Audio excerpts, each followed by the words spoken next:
field.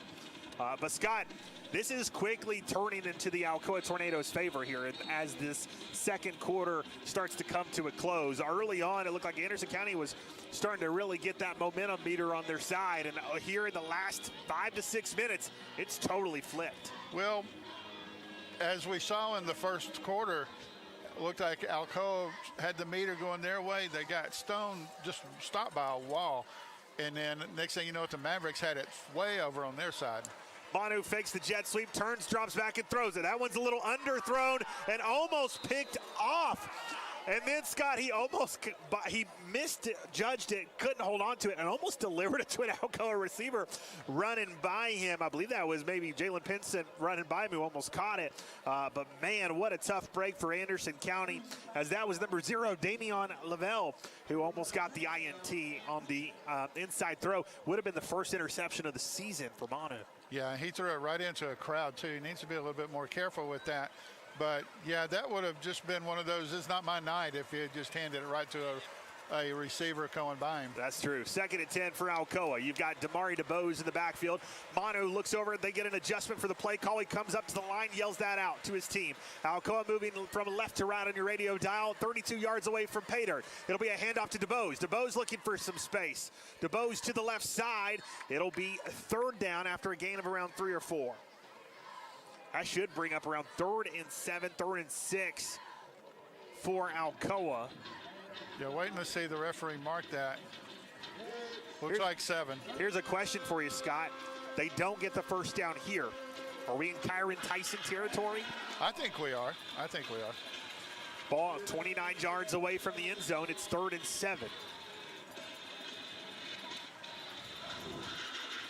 2 receivers to the left. We've got trips to the right. Empty backfield for Manu. Manu looking around, surveying the defense. He'll call things out. He'll get the snap. He'll now drop straight back. Look down the field. Look to chuck it towards the end zone. Jameer Dean trying to track it. Just a little bit overthrown for Dean, as that one will fall into the corner of the end zone near the pylon. And Scott, it'll bring up 4th down. So now, again, 4th down. I almost wonder if you're just maybe a few yards too far back. The other thing you've got to think about here, Scott, as well, when it comes to kicking the ball, is it's the winter, it's cold, that ball's a little bit harder to kick and can make kicks sometimes a little bit more difficult in this temperature. Well, I was watching Tyson during warm-ups. He didn't seem to be having any issues with that. Well, one of the things I had the pleasure of talking with him earlier this week about is they try to have a ball they keep warm and ready. So that way it's a little bit easier on his foot when he's trying to deliver those kicks when needed. So you hope they've got a ball man over there right now keeping one warm for him, and we'll see if they elect to kick. Right now, though, the way they're talking in the huddle, it looks like the offense is going to come back out. That's kind of the way I'm feeling, too. But, you know, you got somebody like Tyson back there in your arsenal. You know, give him a chance sometimes to get that ball out there. I think he would be fine. Get a 10-point lead and just have one more defensive stop, and then you come out in the second half with the ball. Yeah, Alcoa would really love to get themselves some points here and just continue to open this ball game up. Offensive line making their way back out. And here come the skills players as well. 3 minutes to go in the second quarter. It's 14-7. Ball on the 29. And I believe, like you just said, ball on the 29, Alcoa feels like even if they don't make it, they have the Mavericks backed up. Empty backfield for Manu. See if he can find a receiver in space. He'll drop back, survey the field, pump fake, now deliver a throw. Man across the middle, it's Jacoby Cooper. A Marable top shot, first down. The Tornadoes in the clean roofs maroon zone and inching closer to the end zone. And when you need a clutch play, who do you go to? But the man out there, Jacoby Cooper, as he now has about just under 450 yards in receptions. In reception yards? Yes. I'll say that's a lot of receptions. Hey, the guy's busy. He stays busy. But that was his 33rd reception. Kind of like Troy Polamalu in a Head and Shoulders commercial. Never not working. First down, there's the handoff. There's Micah Jones trying to power ahead. They've got a hold of his leg, though, and so having a lot of trouble driving forward. I think they'll down him at the 6. So maybe about a yard gain now for Micah. It'll now be 2nd and goal. But hate you become predictable when you've got Jones in there and everyone knows he's the power running back. True. You got to bring him in sometimes and not hand him the ball, because right now they've kind of predictably done that anytime Micah enters the game. They just close that they just box that line right up. Yeah, agreed. Micah will stay in the ball game here. Does Alcoa get away from predictability and throw off the defense? This time they will. It'll be Manu on the keeper. He breaks a tackle, jukes, jives, wiggles, and dives. That's a Delosier auction touchdown for the Alcoa Tornadoes. And exactly what I talked about. You needed that score before the half. Now you need to have a good defensive stop, Heath.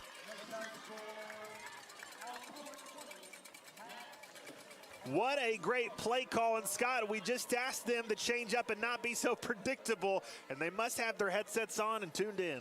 That's nice. I appreciate them doing that. Absolutely. 1:43 to go in the 2nd quarter. Kyron Tyson now getting ready to boot this one up and away. Let's see if he'll get the extra point in. There's the snap. The hold is down. There's the kick after heavy pressure, and it is good. 21-7, your score. 1:43 left to go in the 2nd quarter. You're listening to the David's Abbey Carpet Game of the Week. We'll be back in a moment.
As here comes the return, and he'll be down inside the 25. The Cadunza kickoff away from Kyron Tyson, and now here comes the Mavericks to take over on offense. But Scott, I think you got to start thinking about going to the air more. You're going to have to. It's 1:37. Hates wanted to throw something out there. I bet you didn't realize or had noticed this so far this year. Of course, Manu already 32 touchdown passes this year. That was only his 2nd rushing touchdown of the year. Wow. You know, I had seen that early in the season and kind of been surprised throughout the year that it hasn't creeped up more. But you have such a bevy of running backs. Yeah. Let them take care of the business. Let them do it for you and save your quarterback's legs and from getting hurt. Quarterback rolling out of the pocket, feeling some pressure, and Scott escapes, tries to sling it out there sidearm, and a low throw and incompletion. Scott, here's a little fun fact for you. J.D. Gillum, the quarterback for Anderson County, he wears the number, John David Gillum, goes by J.D. Gillum. The freshman goes by the number 22 is the number he wears. It's not a quarterback number usually, but he does it in honor of his father and grandfather, who both wore the number. Yeah, always nice to keep something in the family if you're able to do so.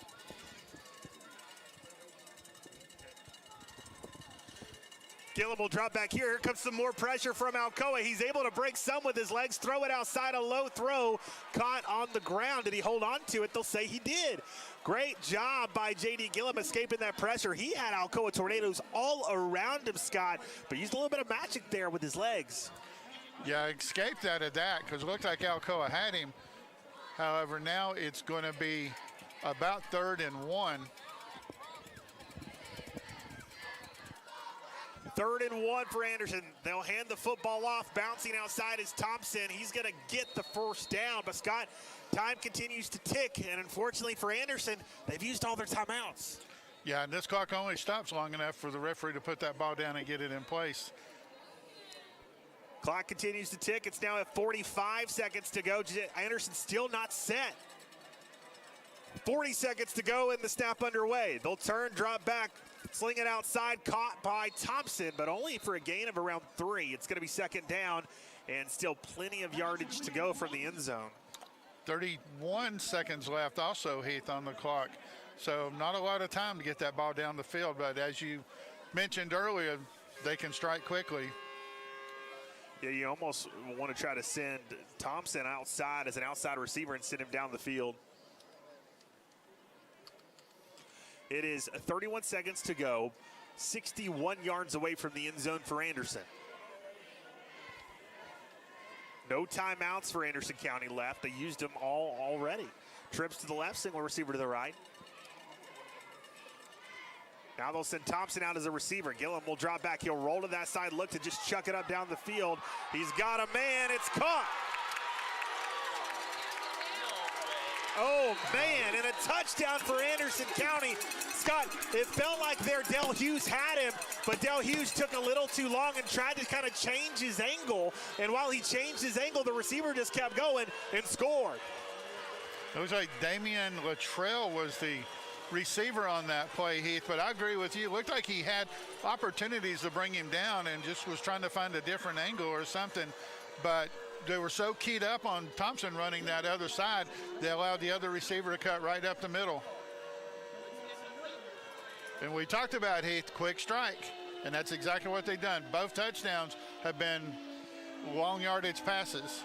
Well, and Scott, to give them some juice going into halftime, if you're Anderson County, you needed that play as he's able to score, and you kind of inch this thing a little bit closer and now try to make some adjustments at the half. 22 seconds remain. Here comes the extra point for the senior kicker, Jackson Payne. Looking over to the sidelines, looks like they're waiting on the referee to give them the green light. Yeah, he's writing something down. I think, and I missed it. It looked like there was a penalty. I saw him make a motion towards the Mavericks side. May have been a sideline warning. Oh, no, I'm pretty sure it was an unsportsmanlike conduct in the end zone. I don't know if it was an excessive celebration or what they called specifically, but it was, I think, about the celebration in the end zone as I saw the player come over and try to talk to his coach about it. So that should hopefully work in Alcoa's favor and help give them maybe a little bit better field position here on the return and see if Alcoa can maybe get down the field enough to try to get 3 points on the board and just add some more points back and respond going into the half. Yeah, I'm sure Coach Nix is going to work a little bit with the DBs back there and allowing these Maverick players to get behind them.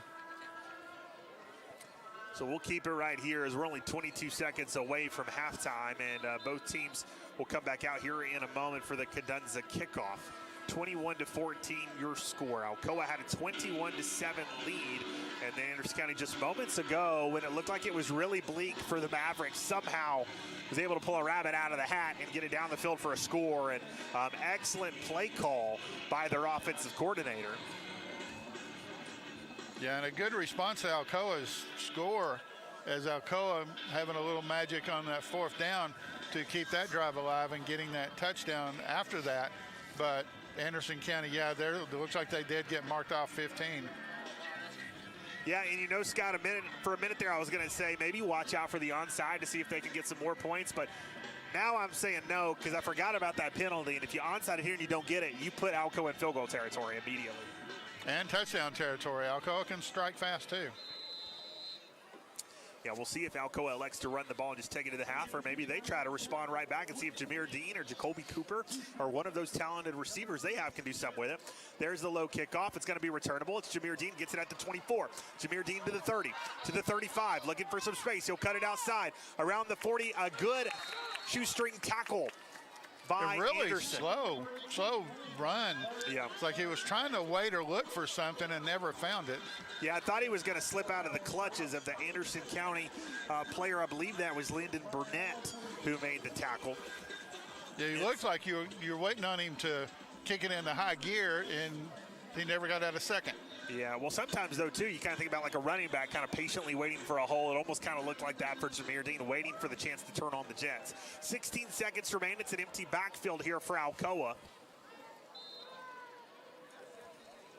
And they are 63 yards away. Manu will drop back. He'll turn, throw it towards the sidelines, out of the hands of Jalen Pinson, incomplete.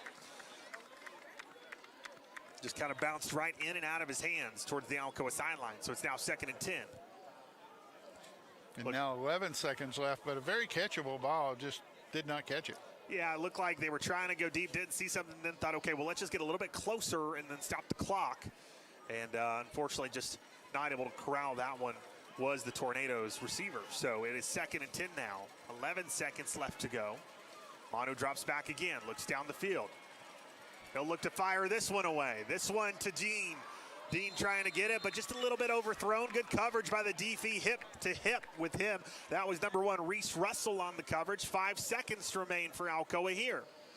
In Anderson County, probably going to keep at least one player deep. Heath, I will say this, though. There probably should not be less than 2 seconds or more than 2 seconds on that clock, because that clock did not start till he threw the ball. I tell you, I wouldn't mind to see the old hook and ladder here. Just try a little trickeration play and see if maybe that can get you going. And if they run it, I'm going to Vegas.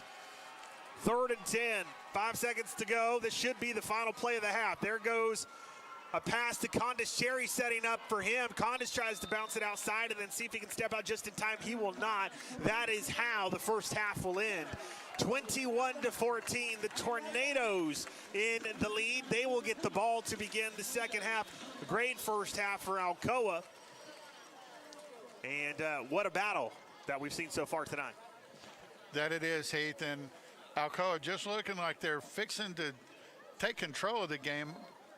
Twice has now allowed Anderson County to get back in it. We've got Paige Dower on the sidelines looking to see, I think, if she can get an opportunity here with Coach Nix. Hey, Coach. Lots of complimentary football tonight. The both times that you forced the punts, the offense was able to go down and score touchdowns. How are you keeping them in the battle tonight? Yeah, I think our offense has done well. You know, you're not going to score every time you got the ball. I think we've given up 2 explosive plays. I think we pride ourselves on making an offense drive the field, and they've not done that. But we gave, just that touchdown before the half, that hurts you. You've got to be smart. We got to be more aware in that situation of where we're at on the field. It was a coaching problem with the first one. We just singled them up. But once again, it's going to be a 4-quarter game. The game's not going to be won or lost in the 4th quarter. We just got to keep battling. What do you like about the way your defensive front's been able to control the run so far? Yeah, I think they play. I don't know that we've controlled it, but we've limited it. I think they've been very physical. It's hard to just sell out to the run because they complement themselves well with the passing game. So just once again, we just got to keep playing, keep banging, keep chipping away at it. Some people thought this was going to be a huge runaway game, and I knew this team was a lot better than what they've looked in the past. Thank you, Coach. Great, thank you. Back to you guys. Thanks, Paige. Appreciate you.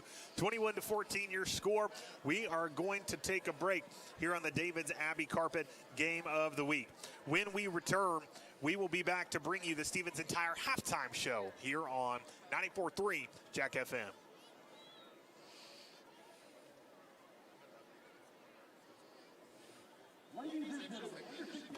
Heath, are you going to go straight to Coulter? Yeah, let's do that. Okay, I'm going to go back here. That's fine. Do your thing. Tim, we're bringing Coulter up. Test. Check. 1, 2. Check. 1, 2.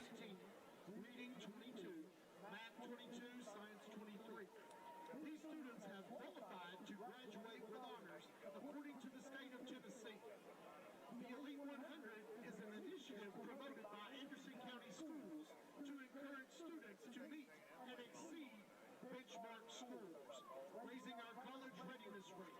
Anderson County High School currently has 55 students who meet or exceed these benchmark standards. We invite you to congratulate the following students.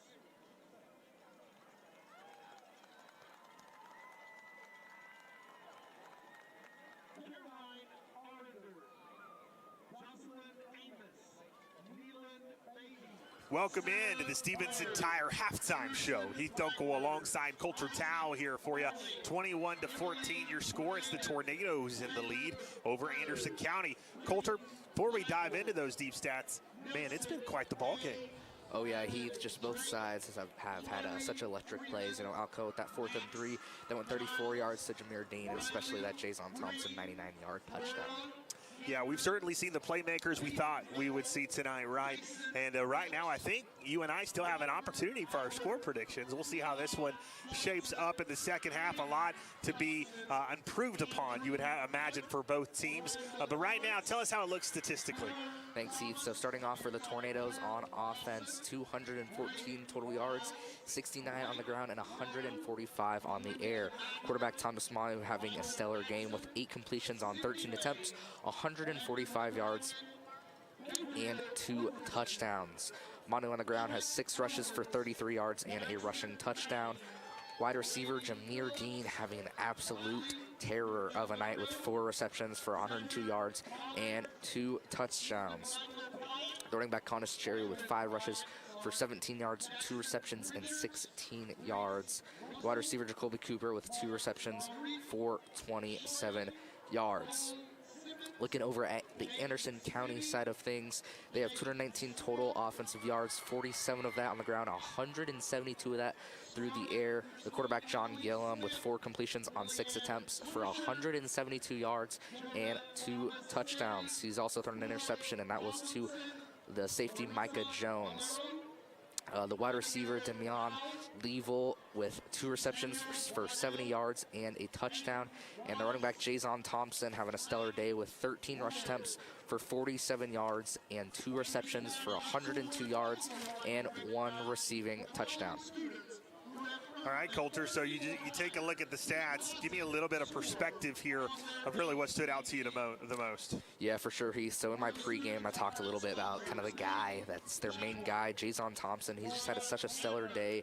And on the Tornado side of things, you know, usually we're more spread out, but the love has been mostly to Jameer Dean, who's just having a stellar game. But I think both teams really have a lot of mistakes they have to improve upon going into the second half. Yeah, I couldn't agree with you more. I mean, you look at it for Alcoa's side, Coach Nix really kind of said it best talking to Paige. He said that touchdown right before the half, that one really hurt. And I think that's something you go into halftime kind of talking about with your team is like, hey, guys, we're doing a lot of things well. But one thing we're not doing well is we're giving up explosives, right? You think about those touchdowns for Anderson so far, they haven't been dink and dunk plays. They've been explosive plays. The first one was a 99-yard play. That one was a play that, honestly, if you could have brought him down before he got to the end zone, you might have been able to run the clock out on him because they didn't have any timeouts. Time was winding down. It would have taken them a long time to get down the field, get set, get ready to go again. They might have been able to spike it and try to get one more play.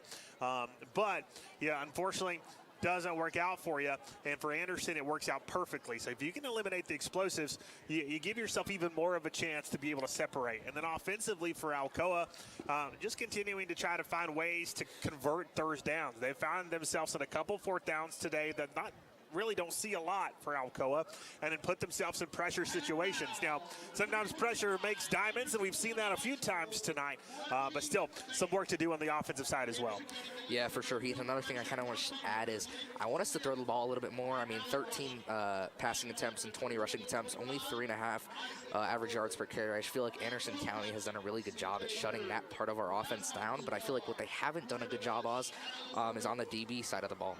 Yeah, passing has certainly been successful. The only thing you got to think about when it comes to getting away fully from the run is you don't want to completely get away from it, and then the defense just pin their ears back and blitz you every time and go for the quarterback. So, you do that to try to keep them honest, but I agree with you. Passing has had a lot of success, maybe trying to figure out what ways we can change things up to have some more success running the football. Do we continue to rotate our 3 running backs? Is there maybe a running back who's got the hot hand right now that we ride the second half a little bit longer? Maybe even bringing in, dare I say, the bus and giving Bishop a little bit of an opportunity. This guy's got some power on a cold night like tonight. You don't want to try to bring a guy like that down because it hurts, especially in this weather. But Coulter, right now, let's get ready to take a break here on the Stevenson Tire halftime show. When we come back, we're going to get Trevor Dunkel on the headset with us too, giving us a little bit more scoring breakdowns for us as we continue to talk playoff action coming up next week. We'll be back here in a moment.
We welcome you back into the Stevenson Tire halftime show. Trevor Dunkel now on the headset with us to get us some scoring updates for us and breakdowns of playoff action.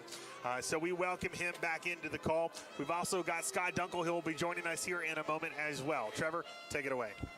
First, I want to do the Trevor's Tornado Trivia, brought to you by John Lakamp of State Farm. You trusted the Dunkels for your sports coverage. Might as well trust myself, Trevor Dunkel, for your insurance needs, auto, home, and life. Make sure to reach out. The question of the week is, and this is going to be put on Facebook or Twitter, so have both or either social media open and be ready to answer this question correctly. Question is, this will be the first meeting between Alcoa and Anderson County. The Tornadoes have faced one of the former schools that merged and became Anderson County, those two schools being Lake City and Norris High. Which one was it, and what decades did they play? Well, you cheated. You know the answer already. You've guessed. So I'm putting that on both Facebook and Twitter. It is officially posted on both. So moving on to our score updates. Like I said earlier, there's not many. Almost everyone played last night, but we'll give you a couple updates and see how everything's turning out. William Blunt's already out of the playoffs, but just want to get another win. Get it 6-4, hopefully, and end the season on with a winning record. They are leading Campbell County right now 28-0 at the half. And then Region 1 of 5A, their entire region is playing tonight, so that's going to shape up. And the only thing that's going to change anything here is if Morristown West wins, but if they don't, which they're playing Sevier County tonight, then everything will fall in place pretty easily from there. Sevier County is leading that 27-0 in the half right now. Tennessee, not the Volunteers, but the Vikings, leading Daniel Boone 34-0 at the half. And then Dobbins-Bennett, pretty close game with Science Hill right now. I knew that game would be fun to watch. Dobbins-Bennett leading that 14-7 at the half. Jefferson County leading Westridge 21-14 at the half. Carnes and Central knotted up 7-7 at the half. That one is very surprising. Like I mentioned earlier, some of these teams, you wonder if they've already got their position locked for the playoffs. Are they just really playing the JV tonight? So that could be happening tonight as Central's playing Carnes. You would think that would be an easy win for them. So maybe they're getting some of their, sophomores, freshmen, some reps just to get them ready for next year. Because like I said, they've already got that second spot locked. Well, don't hurt any players going into the playoffs. That's what I was going to say. You don't want a lot of injuries. I'm sure they still started their starters early, but probably, like you said, may have already relaxed a little bit at this point. Oh, yeah. Another matchup tonight. Two teams that are already knocked out of the playoffs, but still an interesting matchup. Halls hosting Clinton tonight, 14-14 in the second. So that wraps up those scores. Going to continue to keep an eye. Like I said, a lot of the playoffs is already determined. We'll just see what else is going to happen. Going professional, Dodgers and Blue Jays scoreless after the end of the first inning. Hopefully the Blue Jays come away with that one. Hate to see the Dodgers get another World Series being a Braves fan. Memphis traveled to Rice tonight, so leading 28-7 in the second. And I was telling Heath, I know not a lot of people are big volleyball fans, but we had a good matchup tonight. Number 2 Texas playing, I think it's number 4 or 5, Texas A&M tonight in volleyball. A&M will be traveling here to Knoxville here Sunday. So just, some good SEC matchups. We don't have too many high school matchups to mention tonight. So. All right. Well, Trevor, thank you very much. We'll come back to you here in just a few minutes.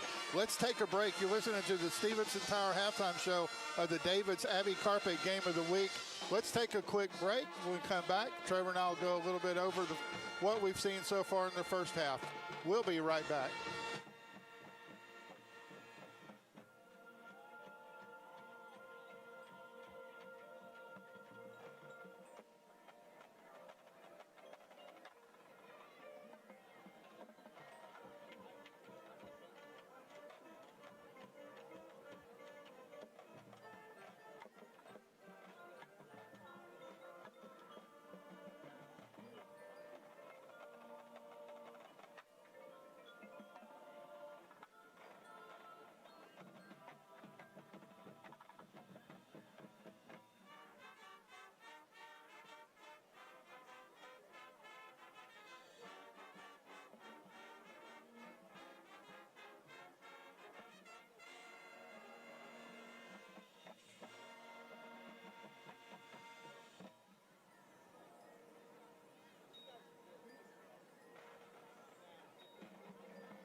All right, and welcome back to the David's Heavy Carpet Game of the Week. You're listening to the Stevenson Tire Halftime Show. This is Scott Dunkel alongside Trevor Dunkel. Trevor, so far, we'll get you take a little bit first before we look at some playoff stuff. But kind of what was your feel of the first half so far that you've seen? You've been down more towards the field. Not a normal Alcoa game. I'll tell you that. This game's going to last longer than normal for Alcoa.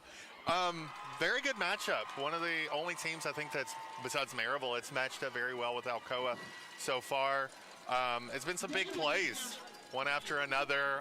Basically, if I'm not mistaken, every single touchdown has been a pretty big play. Well, besides our last one with Manu, it was a few yards, but a lot of them were just passes for a lot of yardage. So very interesting matchup between the two.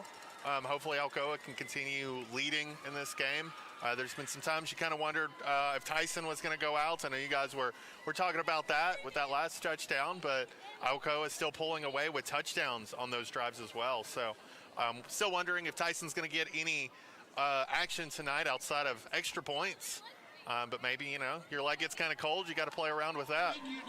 Well, and yeah, I understand that. But, also looking at what Coach Nick said, the only scores they had were big pass plays where there was a breakdown on the defense. So you eliminate those, this score may be a lot larger than what it is. Oh, yeah. So, as long as they figure that out going into the second half, they may be able to take off. But you just got to get your secondary, being able to read some coverages and see what's going on and, try to stop this Mavericks offense. All right, well, good deal, Trevor. Let's take a look at some of the playoff scenarios again for those that maybe missed it before and during the pregame.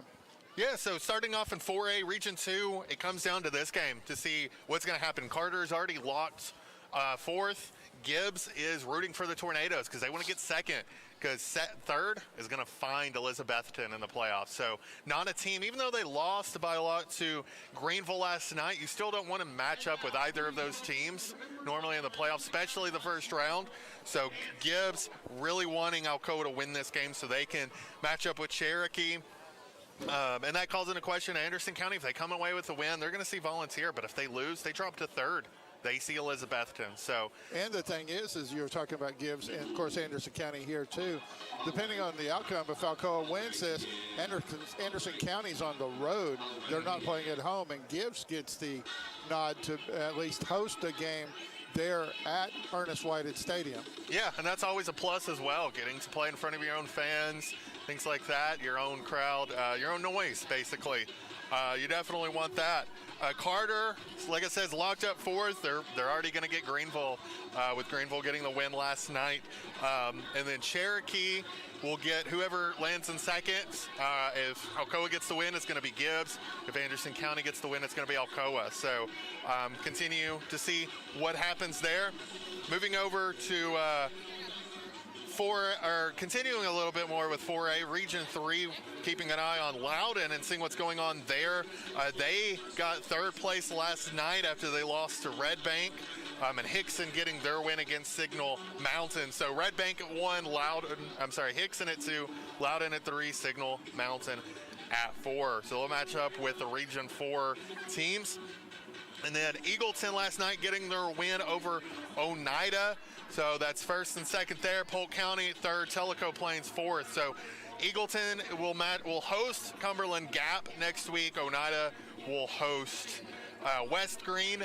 Polk County traveling to South Green, and Tellico Plains traveling to Happy Valley.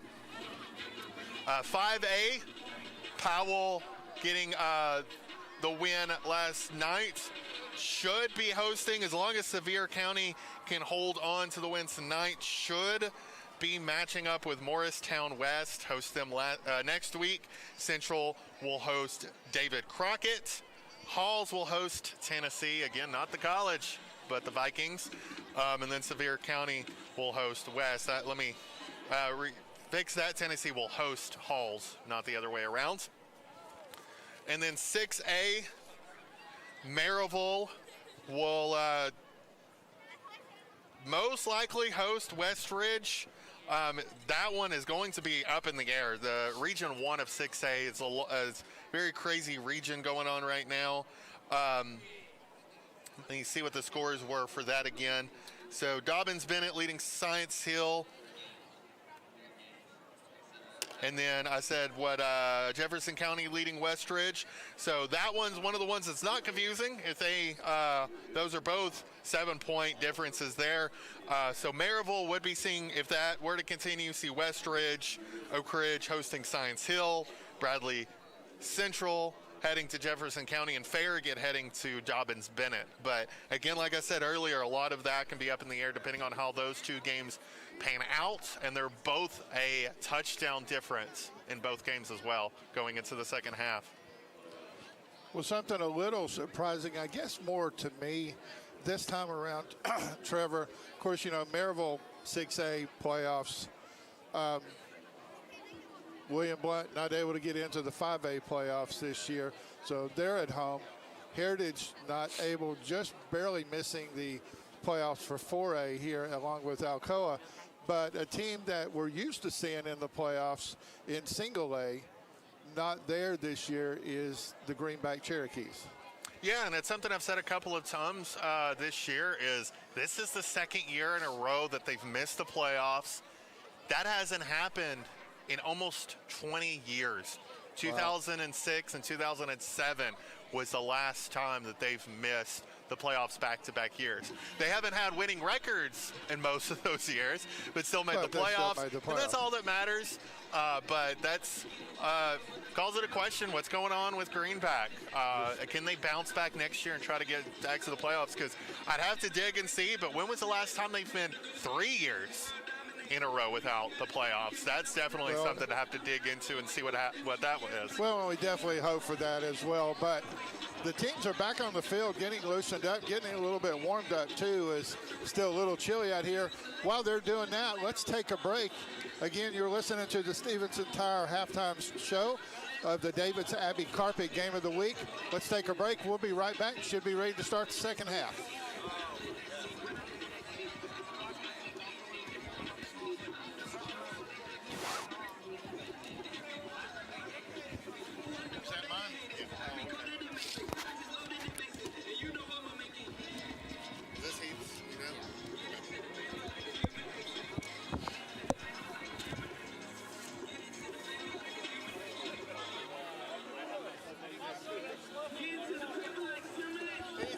I was trying to watch it, but I realized I was close.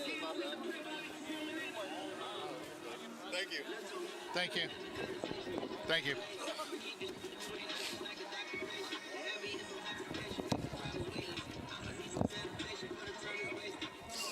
Coulter. Put your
that defines a champion.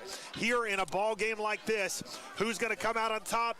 It's all up to you. As now the Cadenza kickoff is now ready to get underway. Jackson Payne back to boot it away for the Mavericks. There goes the kick. Backing up is Condis Cherry, who catches it at the 5, and here goes Cherry on the return. To the 15, looking for some space. He's got some room to run, and then someone gets behind him. A good tackle by number 1, Reese Russell, on the play for the Mavericks, and the Tornadoes will take over at the 26. And Lily on the spot. Gonna miss seeing her. Yeah, and it's Ella. Ella, so sorry. I apologize to Ella. I called her Lily. Hey, I also had a chance to speak with some of the fans moments ago, and they said, I was telling them, I said, I got a picture with Ella before the game. I was real excited to meet her. And they said, well, you're going to have to come back and get a picture with May next. Her little sister in training has been training this whole time to take over next season. What a cool story for them and for Anderson County. First down for Alcoa, a pitch outside, and Scott, look at that, a little hook and ladder play by the Tornadoes. I was a few plays late. I called it in the first half, but I'm going to go back to saying they might have the broadcast on, because you and I said earlier, quit being predictable and hand it off to Micah Jones.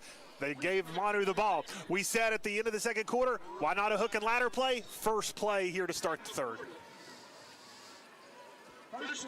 Ain't nothing wrong with having the Tornado broadcast in your headset. Oh, no. First and 10 for Alcoa, ball at the 40. Tornadoes looking to see if they can start the third quarter off the right way. There's a handoff to Cherry, and Cherry knocked down and falls forward for maybe 1. Don't think he got much more than that. It's going to be 2nd and 9. Yeah, Alcoa needs to establish the run game and get that a little bit more open. Quit getting these third and long plays, though. 2nd and 9 for Alcoa. 1 receiver to the right, 2 receivers to the left. Tight end Jalen Pinson off to split off to the left side as well in the shotgun.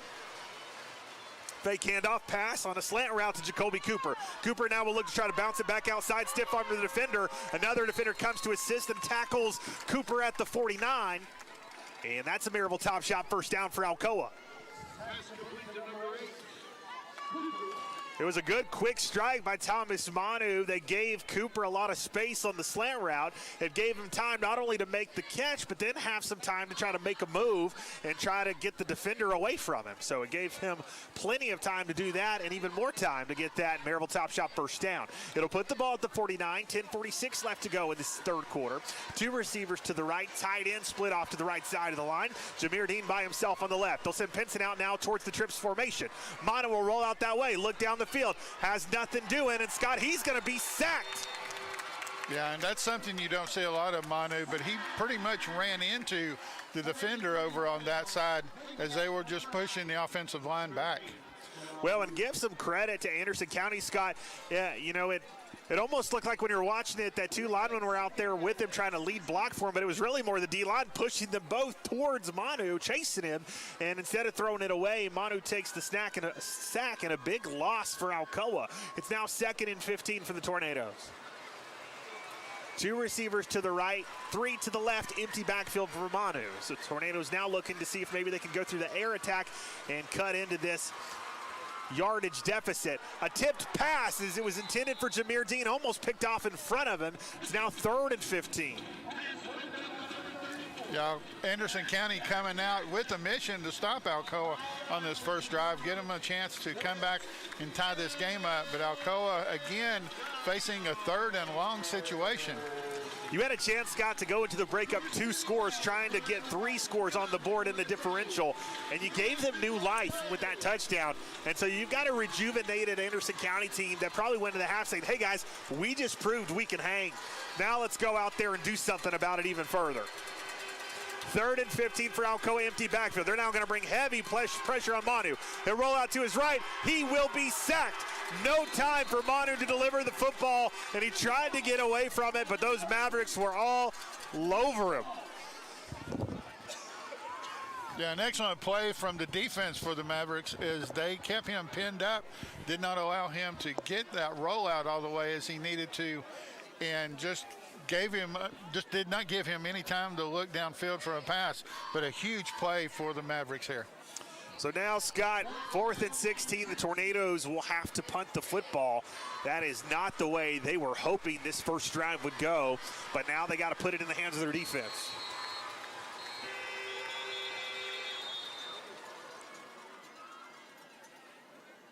And Scott, it looks like potentially a timeout on the field. Yeah, Anderson County calling a timeout. Well, Scott, we had a lot of questions about the timeout calls in the first half, and it actually did not come back to haunt them like we thought because they ended up scoring anyway. So, you know, maybe they have some more confidence after the first half to call one so early. Yeah, really surprised about that. It looks like you would want to hang on to those timeouts, and not really something you want to see is calling a timeout on a punt. Well, you wonder if they got a little nervous about after the last punt. Manu went for it and got it, but it was 4th and 4. This is 4th and 16. I would be really shocked if Manu tried to go for it here. I would look for a clean punt from him. You just have to watch Manu, too. He has a tendency to get a little closer to the line before he punts. Yeah. So they may be saying, let's put some heavy pressure on this. There's the snap. Manu takes his time. Now we'll boot it away. Kind of sends it to Jason Thompson, but a high kick, and it was Mason Laster right there waiting for him, along with Cherry, and so Jason Thompson with a fair catch. Yeah, if he had fumbled that, that could have disastrous for Anderson County, but good catch from Thompson, and now they get the ball at the 19. Great opportunity for Anderson County now to see if they can tie up this ball game. Down 7 points, 8:57 left to go in the third. Their defense did their job. Now their offense looks to respond.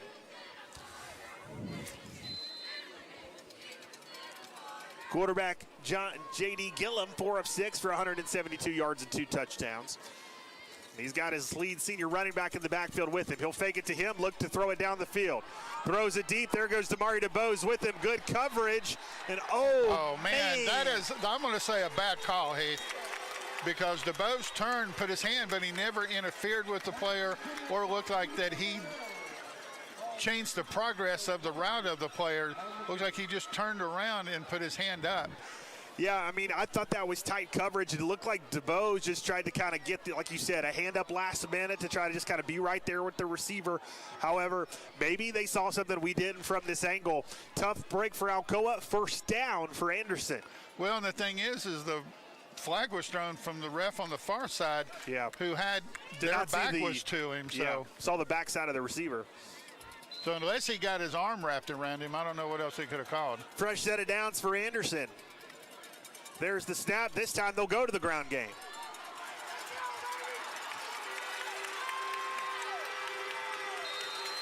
And he'll go out of bounds at the Anderson County sidelines. He'll pick up a first down for Anderson County. A lot more than that. And now at the 42 goes the Mavericks. And also revving up the excitement on the sidelines, too, for the Maverick fans. But Alcoa on their heels right now. Yeah, going to need the defense to come alive here if you're Alcoa, but that puts the ball at the 42, empty backfield for Gillum. Gillum gets the snap, turns, looks to release it quickly. It's caught by number 3 of Anderson County. That was Elijah Johnson on the reception. Yeah, and a lot of cushion there for the receiver as the Alcoa defender was staying back on him and allowed an easy catch.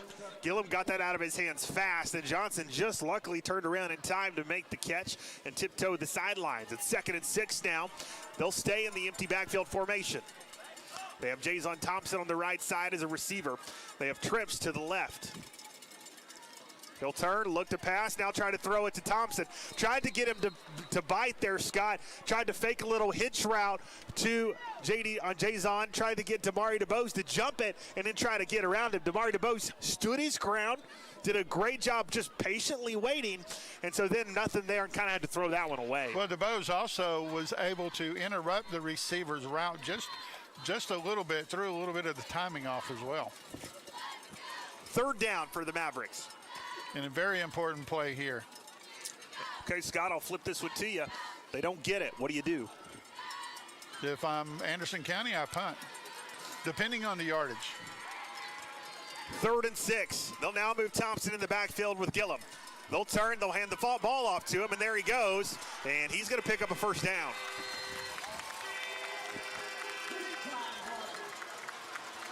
Well, and just like we said, we knew where it was going. Oh, yeah, absolutely. And right now, Heath, basically what they're doing is running him around the corners. First down for the Mavericks. It'll put the ball inside the 30. They'll say the 28. They'll keep him in the backfield with Gillum. Trips to the left, single receiver to the right. They're moving from left to right on your radio dial. 21-14, Alcoa in the lead, but the Mavericks trying to respond, and they're 28 yards away from doing so. 8.5 to go in the third. They'll throw it across the middle. Behind the receiver, Scott, they tried to slip him down the seam. Him and Gillum were not on the same page. He was going up the field. Gillum was throwing behind him, and it's now 2nd and 10. Well, it would have been 6 if it had connected. Yeah, by the time he turned around, he just saw that ball a few yards away from him behind him hit the turf. A little bit of miscommunication between the receiver and the freshman QB. They'll look over to the sidelines, get the updated play call as they'll stay near the line of scrimmage, ready to get set and go again. Taking their time, though, on this one, and Scott, clock continues to run. 20 seconds on the play clock now. Gillum will now walk back over with Thompson with him. Trips to the left, single receiver to the right. They'll have Thompson kind of split off to the right side of Gillum, a yard or two behind him and to his right. He'll get the snap. They'll get the handoff. He goes up the middle, breaks one tackle, breaks a second, breaks a third, almost broke a fourth, surged ahead, and will be about a yard short of the first down. Yeah, we're getting a little chippy down there. One of the Alcoa players needs to be really careful that he doesn't end up getting a flag on him. Kind of a hard shove on one of the linemen for the Mavericks. They'll say 3rd and 2. Under 8 minutes to go now here in the third quarter. For Alcoa, you got to look for them to go right back to him. But instead, they've split him out at receiver, so they'll bring another running back into the ball game, hand him off the ball, trying to use Thompson as a decoy. And that decoy will work because the running back with the handoff will pick up the first down. I believe, looked like that was number 5, Marcus Brown, I believe, on the carry. They'll line him up in the backfield again. 1st and 10, ball at the 14. 7.5 to go. He'll now cut it outside. There he goes, bulldozing his way ahead. A flag is thrown.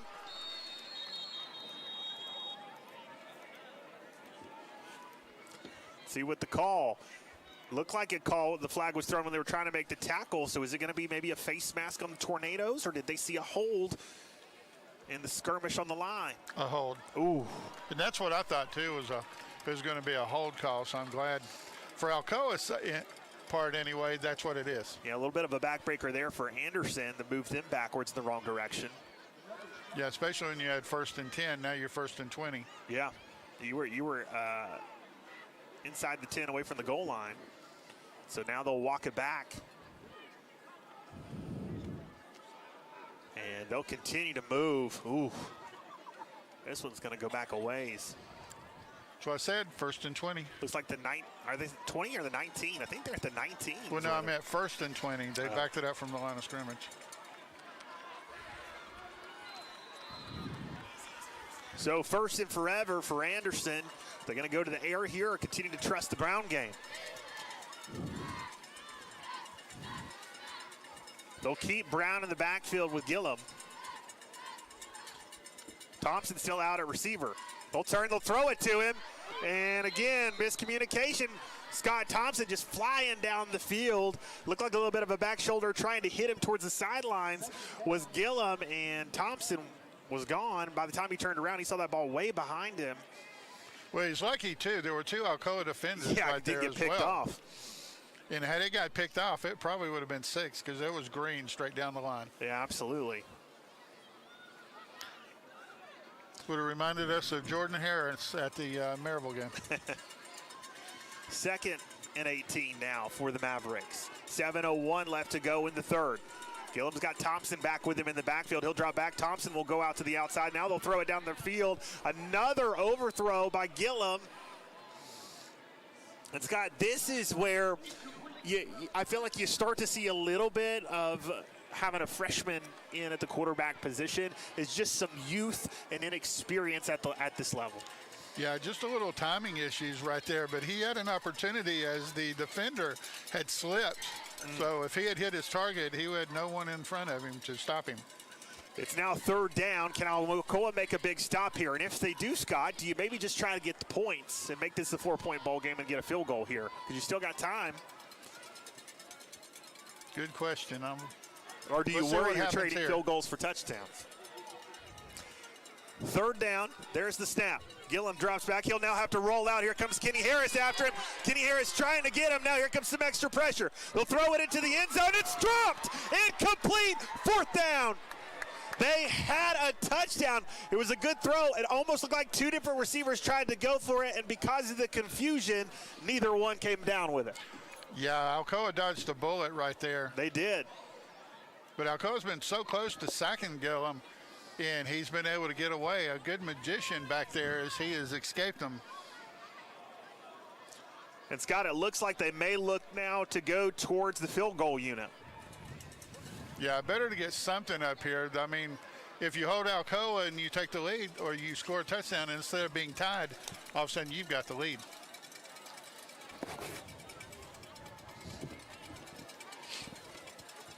Alcoa, just be really careful not to run into the kicker.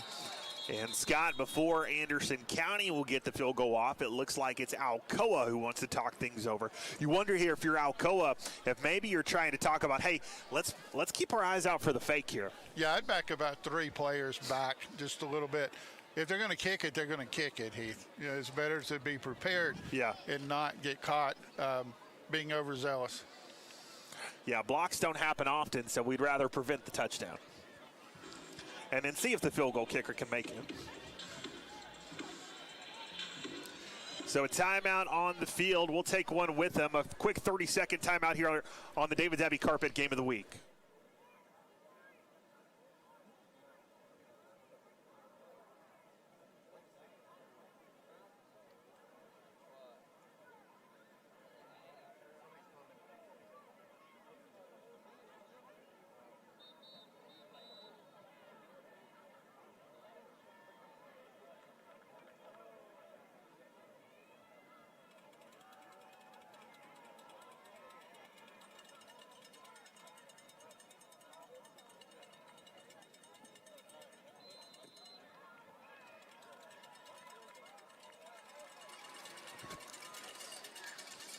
We welcome you back. Both teams back on the field, and Anderson County going for a field goal at the 24. The snap is down, the kick is low, and did he make it? He did! Great kick by number 20, Jackson Payne. And so now it's a 21-17 ball game. The Tornadoes still in the lead, but Anderson County chipping away. So now Alcoa will look to see if they can answer. They were not the first ones to put points on the board in the second half, but Scott, luckily for them, they still have the lead. Now they've got to build upon it. Well, hey, just a little bit of, I guess, could say, little thing for the first half. Alcoa wasn't the first ones to put the points on the board in the first half. Maybe that continues the trend as the Alcoa kept the lead. That's true. I would take it. 21-17 your score. Let's take a quick break. We'll be back in just a moment.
We welcome you back in to the David Zabby Carpet Game of the Week. 21-17, your score. 6:53 left to go in the third quarter.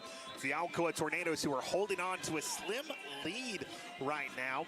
As Alcoa got the ball to begin the second half, we talked about it at the break. Alcoa really needed to try to put some points on the board, open this game back up, and to start off the third quarter. However, it was Anderson County who made big plays on defense, got the ball, drove down. A back-breaking penalty probably prevented the touchdown in a tie ball game and then forced them ultimately to end up scoring. I'll also add to that, Scott, not only a back-breaking penalty, but some battling for the football in the end zone between two receivers that dropped it on 3rd and long and forced that field goal. Well, you also put yourself in bad situations when you were throwing the ball behind your receivers as well, getting to that 4th down situation. Cadunza kickoff now underway as Payne will boot it down the field. Coming off the high moments ago from kicking that field goal, Scott, he had a little bit more juice on that kick. Yeah, that one looked a whole lot better, but it goes into the end zone for a touchback for the Mavericks as Alcoa gets the ball at the 25.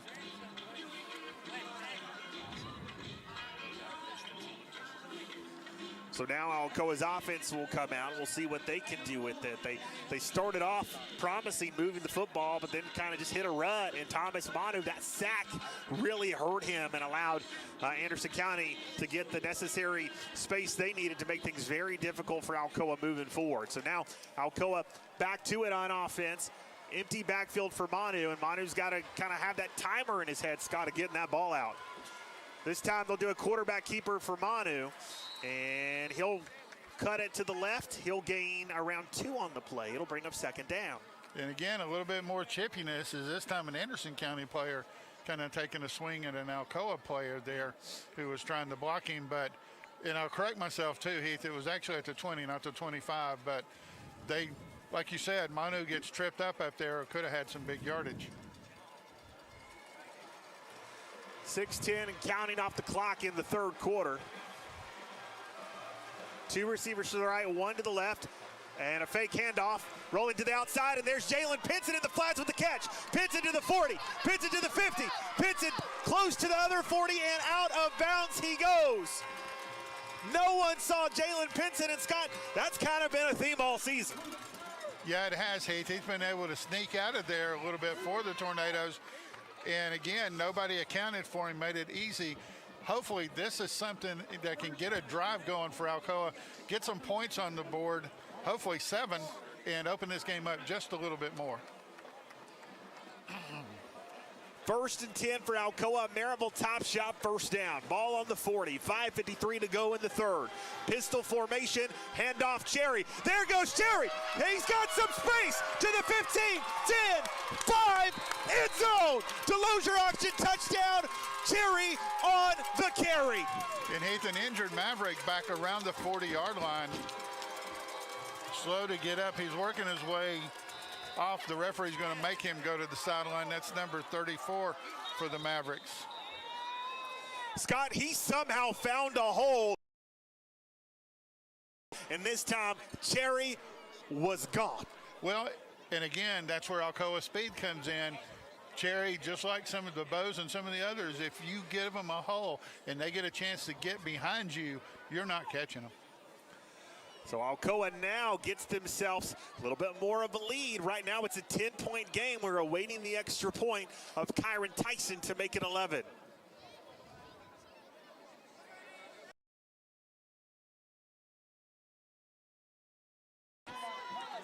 And Heath, touchdown was good. Referee indicates that a unsportsmanlike conduct penalty on Alcoa will be assessed at the kickoff. Well, we saw that earlier with Anderson, so Alcoa returned the favor.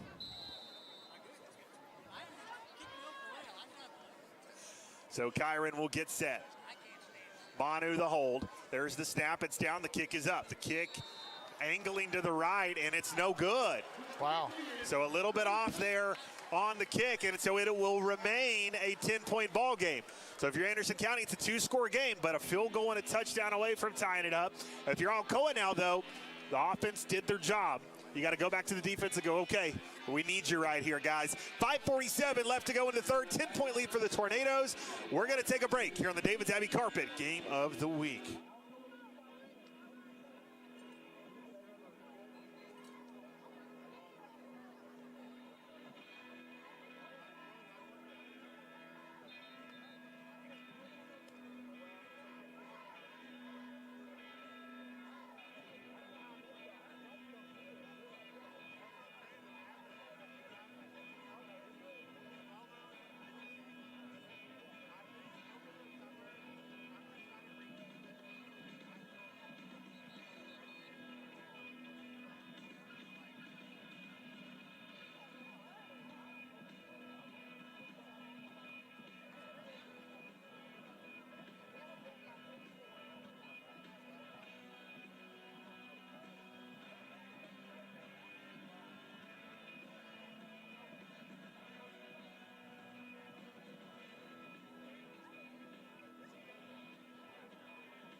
We welcome you back into the David's Abbey Carpet Game of the Week. 5:47 remains in the third. 27-17 your score. It's a 10-point lead for the Tornadoes. Should have been 11, but Scott, a missed extra point. You don't see that often.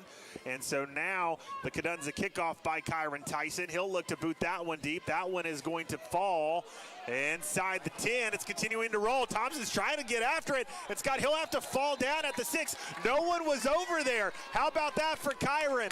And you have to feel good for that young man after, I'm sure, some frustration from that extra point, and he makes up for it with a beautiful kickoff spot. Yeah, it was Heath, and I'm really surprised that he trying to pick it up and go? Room. No, yeah. Not so much that, but give it another second or two to see if it'd roll out of bounds. Yeah, but the problem is they were coming quick, and if he didn't try to get on it, they might have picked it up. He had a couple more seconds to give it, to see if it happened, but hey, what a break for Alcoa right there. Now you got to ask your defense to see if they can step up here and make a big stop, get the ball back, and try to keep this momentum on your side. The defense bend but don't break last time. A penalty helped them, and it forced Anderson to kick it. This time they'll pitch it outside to Jason. Jason trying to find a hole. Good pursuit. And Scott, give credit to start off with. That play was slowed down thanks to the DB, Mason Laster. Yeah, he really made him have to bump that out a little bit more, and when he did, allowed the other defensive backs to get over there and only allow him about maybe a 3-yard gain. Well, and originally he was supposed to go to the outside. They pitched it to him to the right.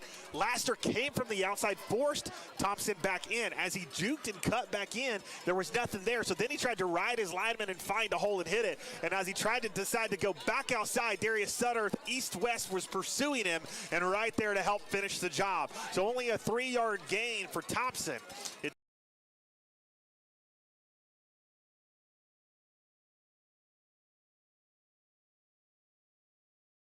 Put him in a bag, he's sacked. And Alcoa had been trying to find that pressure all night. Closed that pocket, forced him to come into the middle, and when he did, there were a couple Alcoa players waiting on him. But now an important play, Heath, 3rd and long.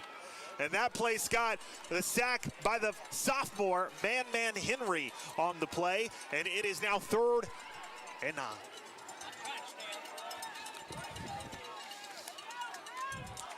They'll keep Thompson in the backfield with Gillum in the shotgun formation. 2 receivers left, 1 to the right.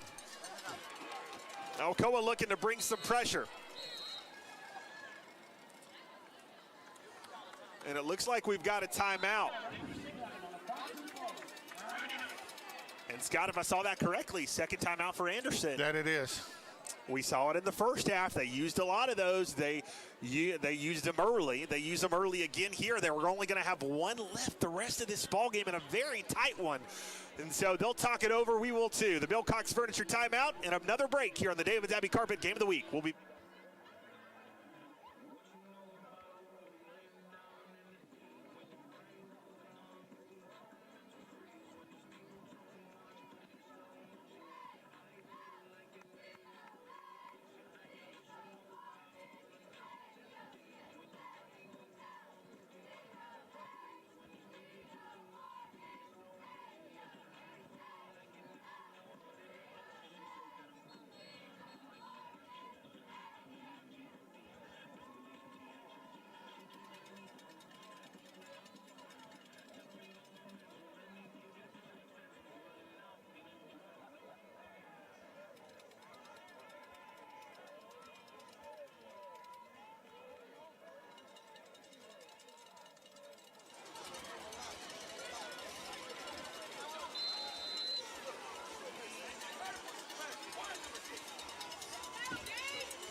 We welcome you back in on 3rd and 9, empty backfield, and Gillum felt some pressure. He rolled out, he threw it down the field, and Scott, it was broken up and incomplete. It forces the 4th down, but Scott, the refs throw a late flag, and it looks like it's going to be on Alcoa. Yeah, not real sure. Both of them went over and kind of jawed a little bit, and then the referee throws a flag, so I'm not sure which side he's actually going to call this on. I'm feeling more like he's going to say against Alcoa as the defenders are hanging back a little bit.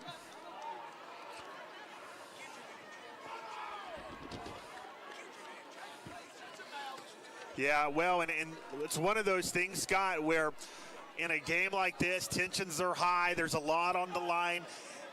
You got to keep your emotions in check, and that's easier said than done, though. And you see right there maybe a little bit too fiery of some action between the two, and a penalty on Alcoa now gives Anderson a 1st down. Yeah, it does, Heath. And the thing is, he had made such a fantastic play, and then Jones turns around and has to say something. Close your mouth and play the game, you know? Well, and like I said, emotions run high. Those things are going to happen, but now you got to lock in and you got to learn your lesson. Yeah, it's even if the other team's talking, close your mouth. Ball at the 22, 4:49 to go in the 3rd quarter. Empty backfield for Gillum. 2 receivers to the right, trips to the left. They'll adjust the formation. Alcoa looks to bring some pressure. Darius Sutterth on the way. There's a screen play. Good job by, it looks like Blair Goodson who saw that one. No, I think it was Carter Cowart who got to the outside and didn't allow him to get more than he already did. Yeah, still about 5 yards on the play, but he got that paw out there and grabbed him before he could really get anything else going. Could have gone much further. Great job by Carter Cowart dissecting that play after Alcoa was bringing some heavy pressure. Anderson County trying to counter that pressure with the screen play. It's 2nd and 5. Ball on the 27. 4:15 and counting on the clock. It's in the 3rd quarter. It's a 27-17 Tornadoes lead. Would have been 28-17, but just a bit outside on the extra point, and it'll put it at a 10-point ball game. Handoff to Thompson. Thompson trying to bounce around. He'll find nothing. Actually, Heath, he found something, but he found a loss. He certainly did. A host of Tornadoes back there. You saw Carter Cowart again. You saw Darius Sutterth getting back there as well. And now you see 3rd down.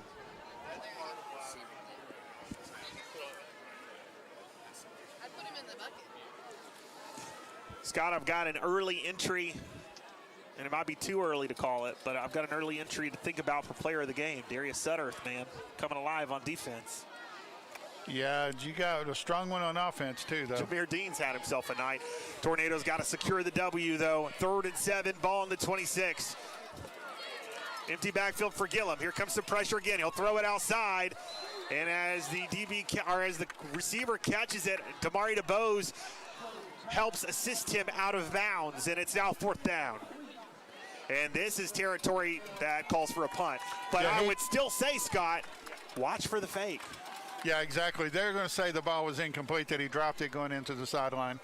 Okay. Had it been closer and that play had counted, I would have said watch for the fake. 4th and 7, punt it away.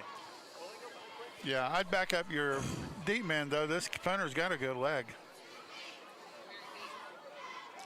Yeah, right now it looks like Jameer Dean around the 46 on the other side of the Maverick waiting for the ball. There's the punt. It'll take a bounce. He'll just move out of the way. It'll go inside the 40. Down at the 39.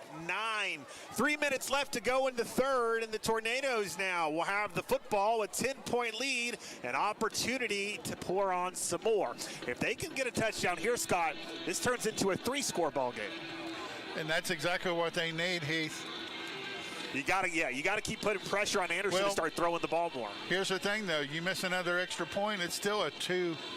That's fair with 2 point. Game. Yeah, to make it a 16-point game with 2-point conversion. So you got to score, and you got to get the extra point. So here comes Alcoa on offense. Looks like it's Cherry in the backfield. They'll send Jacoby Cooper in motion from right to left. Manu will turn, fake the pitch. It'll be a quarterback keeper. There goes Manu up the middle. Good run by the quarterback. Around 7 yards on the carry. It'll be 2nd and 3. Really good fake by Manu as he got the defense all shifting to the right on that pitch, was able to get into a little bit of a hole there, just ended up catching some of the late defenders, catching him before he could get too far or further than what he did, because he got 7. Manu was the leading rusher for Alcoa for a while until that 40-yard run by Condis Cherry, I think, gave him the lead. Cherry in the backfield with Manu. They'll turn and look over to the sidelines and get the adjusted play call. Jameer Dean on the right side of the formation. Haynes Hawkins, Jacoby Cooper on the left with Jalen Pinson off to the left side of the formation at tight end. Manu will turn. He'll hand it off to Cherry. Cherry looking for a hole. Now looks to cut it back. Cherry continuing to juke and jive. He'll get a Maryville top shot first down before he's taken down near the 50. And he's not counting what he had in the first half. I didn't catch that earlier, but he is well over 600 yards for the season now. Wow.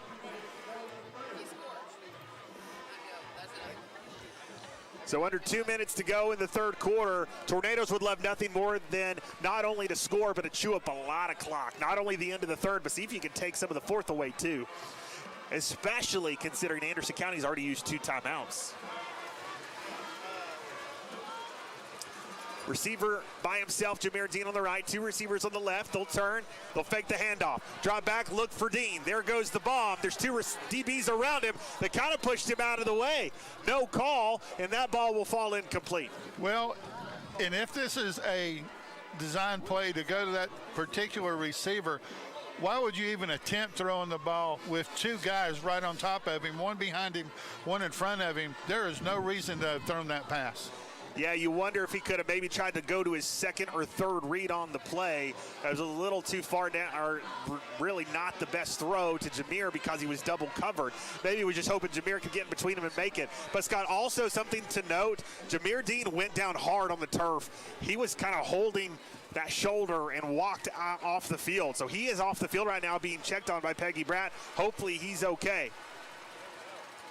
Hand off to Cherry.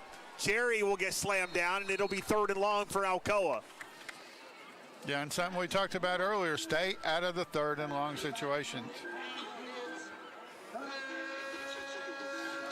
So 3rd down for the Tornadoes. After that bomb they tried to attempt, they've put themselves a little bit in a tougher situation. Sometimes you just got to keep going across the field and trying to get a little bit of a time. Under a minute to go in the 3rd. Let's see what the Tornadoes call here. Coach Sweetland, a brilliant play caller. Let's see what he draws up on 3rd and 7. Empty backfield for Manu. Trips to the left, 2 receivers to the right. There's the snap. Manu drops back. He's got some time, and there's a penalty. And even though Manu's going to pick up the first, this one's going to move in reverse because of a holding call. Tough break for Alcoa.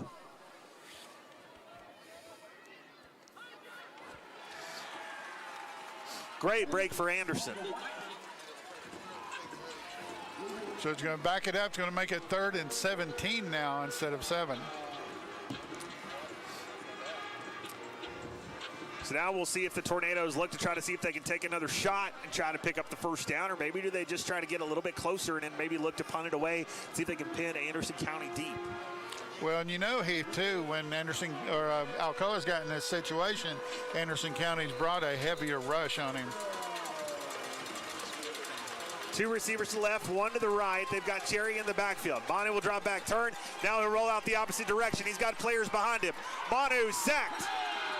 But I'm going to say, was he down? They're going to say he was down before he released. Yeah, he tried to get it off and just force it in completion. I don't think he got it away in time. I do believe he was sacked, and it'll be 4th down, and Alcoa will now punt the football. Alcoa is going to let this clock run, though, Heath. We're going to finish the quarter. So clock continues to tick, 5 seconds left to go.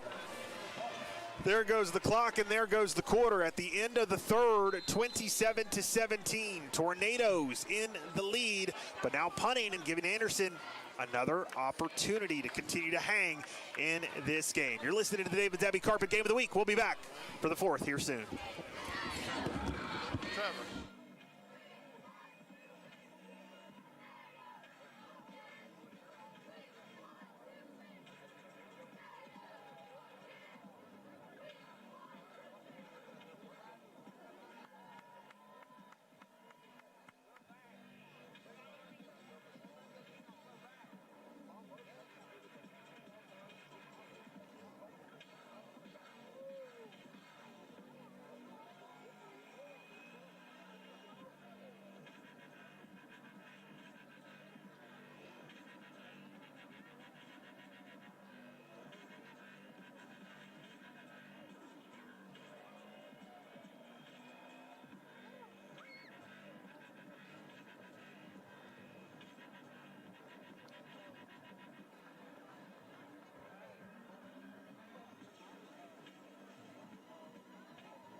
So there they go. Give the indication. Let's get this fourth quarter started.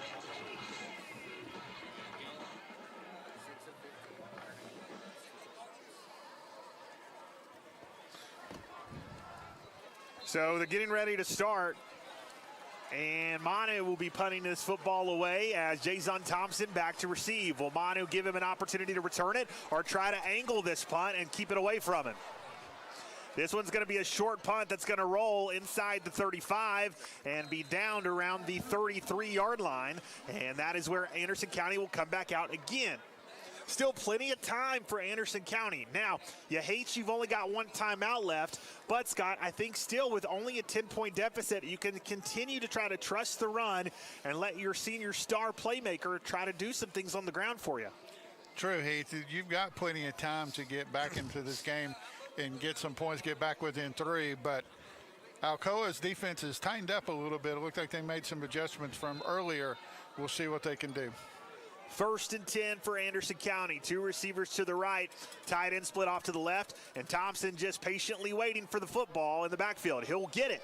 He'll now go to the left side. There's Darius Sutterth and a few more Tornadoes waiting on him. And he won't get much. It's probably one of the few times tonight he's only gotten around a yard. Scott, he came into this game averaging a first down, 10 yards a carry. Tornadoes, even though he's gotten a few times 5 to 6 yards on us per carry, Alcoa's done a decent job, I'd say, bottling him up more than he's used to. Yeah, I'd like to see what Coulter shows there as his average so far. 4.7, Heath, on per carry for Thompson so far tonight. Some Black Horse Pub and Brewery end of quarter stats so far through 3 quarters. Alcoa 121 yards rushing on 29 attempts with 2 rushing touchdowns. They're also 11 of 18 through the air for 209 yards and 2 TDs for a total of 330 total yards of offense and 12 first downs. Here comes a carry again up the middle. And a gain of around 3. It'll bring up 3rd down. As for Anderson County, some updated stats for them as a team so far through 3 quarters. 93 yards rushing on 20 attempts. Also through the air, 6 of 15 for 181 yards and 2 touchdowns. 274 total yards of offense with 9 first downs and 1 turnover. And Heath, Alcoa has a player on the field. I could not catch the number. Yeah, I'm trying to look at who's not making their way off the field right now for Alcoa. Down being attended to by Peggy Bratt. Hard to tell at the moment. While they're attending to them, if she can hear us and we can get her up and ready, Paige Dower has been on the sidelines working extremely hard for us throughout the ball game. That's Carter Cower being helped off the field. If Paige, if you can hear us, you might have had a better look at that one. Did you happen to see what happened to Carter?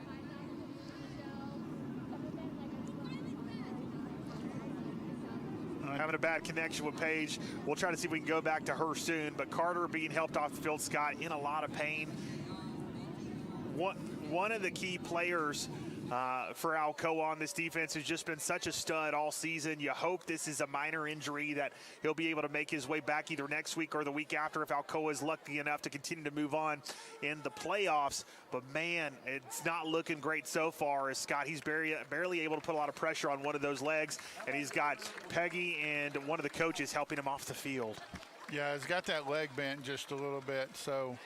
Looks like maybe an ankle or something, but hate to speculate. We just hope he's okay and that we'll be able to see him back soon because this young man is just dynamite, and it's so fun to watch him fly around on defense. So they'll get him to the sidelines. We'll get back to the action. It's 3rd and 3. A handoff to Jason Thompson. Thompson just continuing to break tackles, but he got tripped up just enough to slow him down and then fell before the rest of the Tornado defense got there, but not before. He picks up a first down for Anderson County.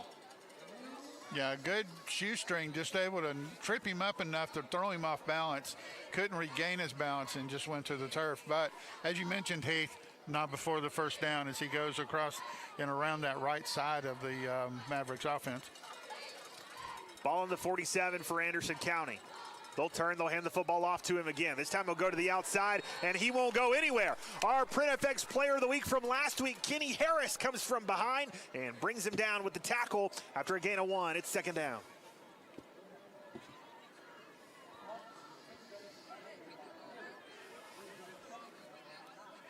Yeah, a very important drive for the Mavericks. They really need some points. Alcoa just as important for a stop here.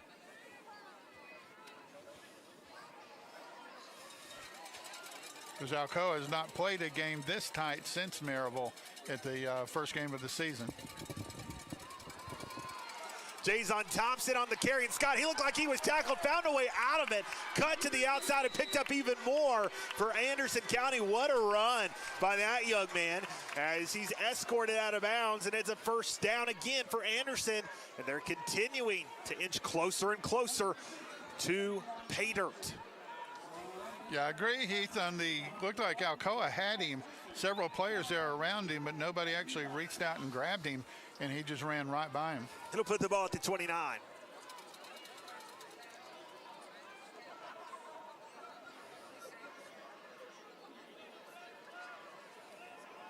And it looks like they're going to attack the side that Cowart was on. Continuing to kind of have this bunch formation here, Scott. Really interesting formation for Anderson County.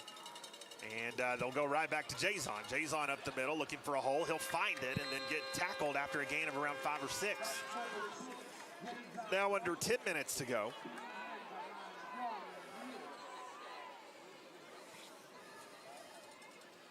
Yeah, continuing to run the clock up as well, though. True. If you're Alcoa, though, Scott, you got to find a way to make a stop. See if you can force them to only get a field goal and make a 7-point game.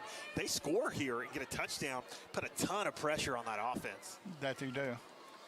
They'll turn, hand it off to him again. There goes Jason trying to find a hole. He will. A helmet came off. It wasn't his. One of the linemen for Anderson County. And a 1st down as Jason Thompson brought down inside the 20. So, and it looks like they're continuing what they did in the first drive, Heath, was just continually just powering him, trying to get Alcoa to look for a pass because Alcoa's kind of frozen there for a second, thinking it might be a pass, and then he's running right by him. Well, you wonder, too, if Anderson County's trying to eventually see if Alcoa finally brings everybody up and they can lull them to sleep. Shotgun formation, tight end split off to the left, 2 receivers to the right, there he hand goes. off to Jason.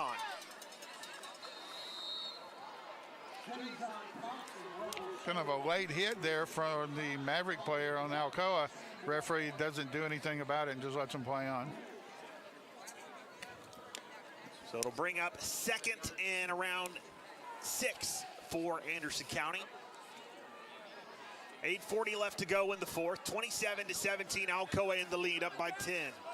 But Anderson County 18 yards away from a touchdown. Can they get it? There's the snap. There's the handoff to Jason. Jason lowers his helmet, continues to keep the feet churning, and a good extra effort by Jason. It's now going to be 3rd and short. Yeah, he's just putting his head, and Alcoa, some of the players just kind of standing around. Looks like the line might be getting a little tired out there because it's not often that Alcoa has played a full game. Gillum gets the snap. Guess who? Jason Thompson on the carry. They try to get him from behind. That was Cade Stinnett who came from behind him and grabbed his foot. But Thompson leans forward, picks up a 1st down, and Thompson, Scott, looking over the sideline saying, hey, I need a break. Yeah, well, it looks like he's going to get one as one of the linemen for number 55, it looks like, for the Mavericks is on the ground. Yeah, Thompson is gassed. And so trying to see if he can get an opportunity to take a break. He might just find one enough while that lineman is getting looked at. Injury on the field. Let's take a Bill Cox Furniture timeout. You're listening to the Davis Abbey Carpet Game of the Week.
We welcome you back into the Davids Abbey Carpet Game of the Week. We have Paige Dower down on the sidelines with us, who's been working hard throughout this ball game, keeping an eye on things. Had a great interview with Coach Nix at the half.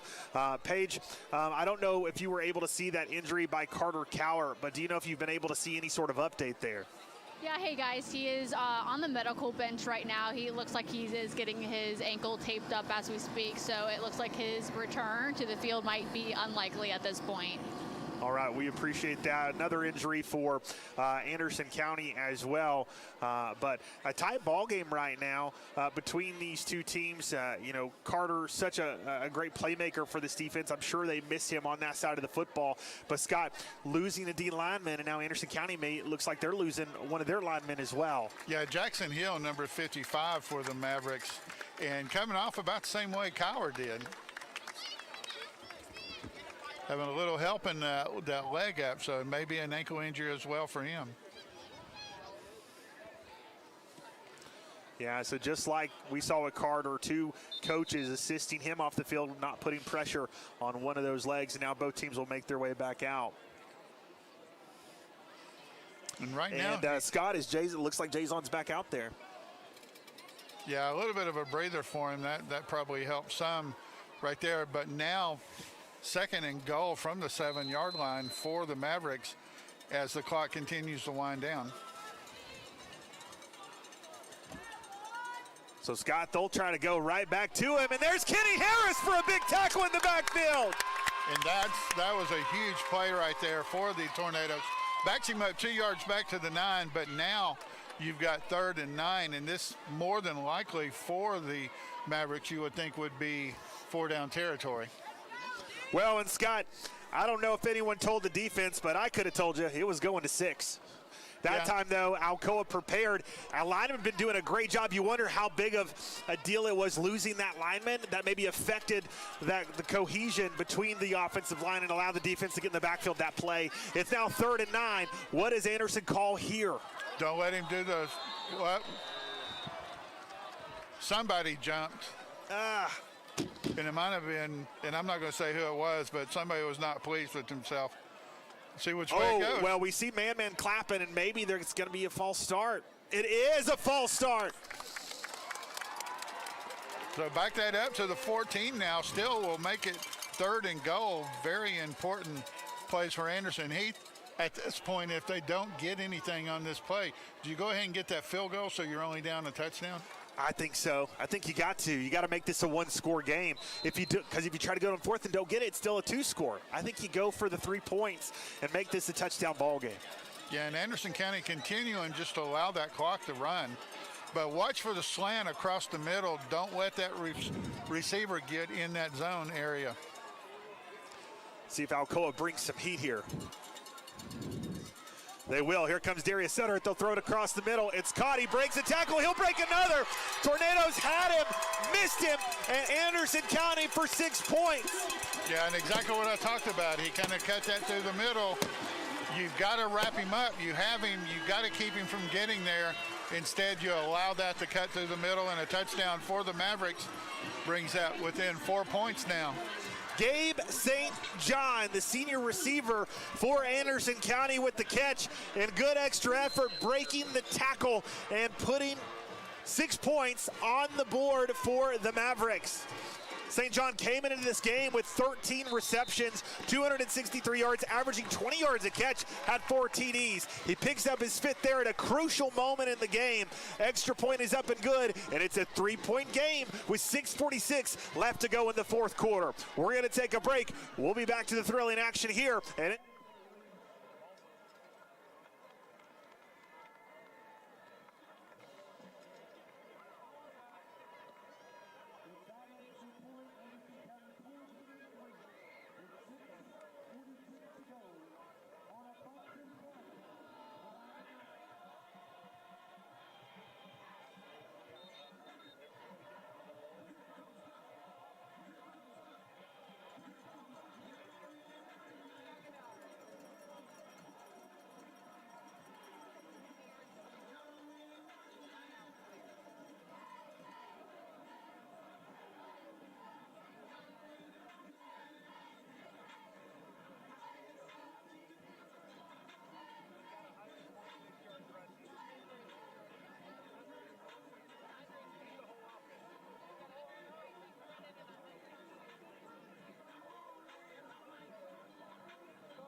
back. We welcome you back into the David's Abbey Carpet Game of the Week. It's time for the Cadunza kickoff. As Jackson Payne gets ready to kick it away. So Payne will boot it away.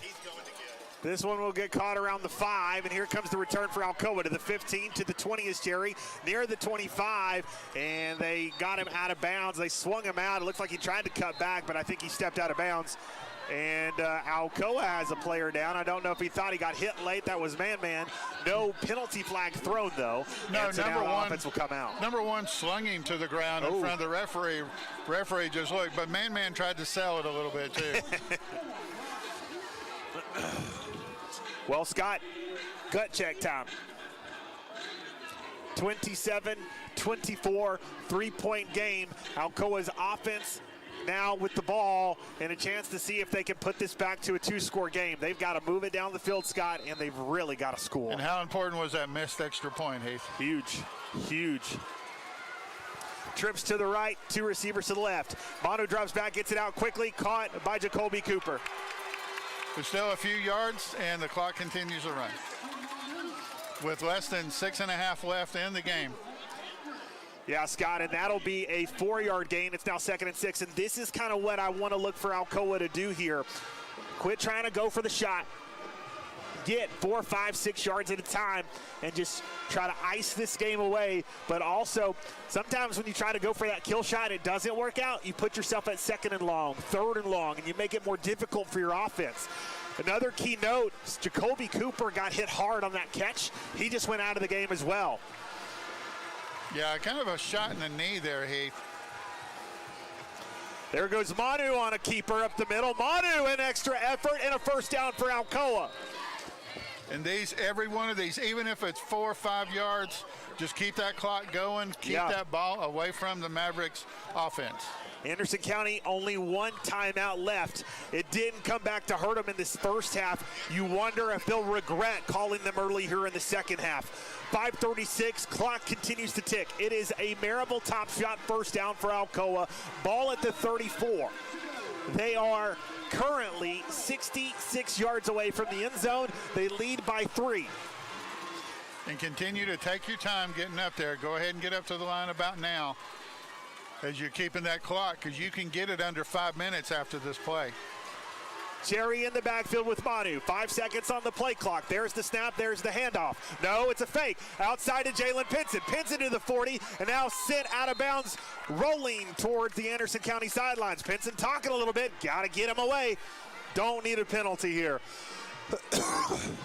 He is first. He is close to the marker. I don't think he got it. And Scott, that may work out as well, because if it's 2nd and 1 instead of first down, you can run a little bit more clock. So as they're taking their time, we've got Paige Dower on the sideline, Scott, and she got an update for us on Carter Cowart. Paige. Yeah, hey guys, Cowart is currently walking around after he got his leg taped up. He started to do some running up and down the sideline, got into that 3-point stance to see if he'd be able to get off his foot, and he's on the sideline near me now, still walking around, and if it's up to him, he'll get back out on the field. Thanks for the update, Paige. If we need him, we hope to see him. But right now, our hopes are that the offense will hold the football and ice this game away. It's Cherry on the carry, and it is a Tornado Marable top shot first down. 4:47 left to go. Clock continues to roll.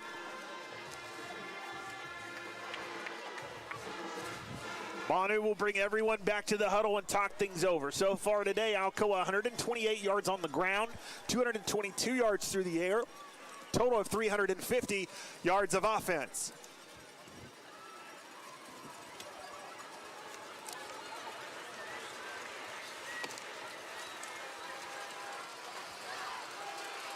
And again, Alcoa getting it close to under the 4-minute mark by the time he snaps it. 3 seconds left. And it looks like Alcoa didn't like what they saw. They're going to call a timeout here. A Black Horse Pub and Brewery timeout.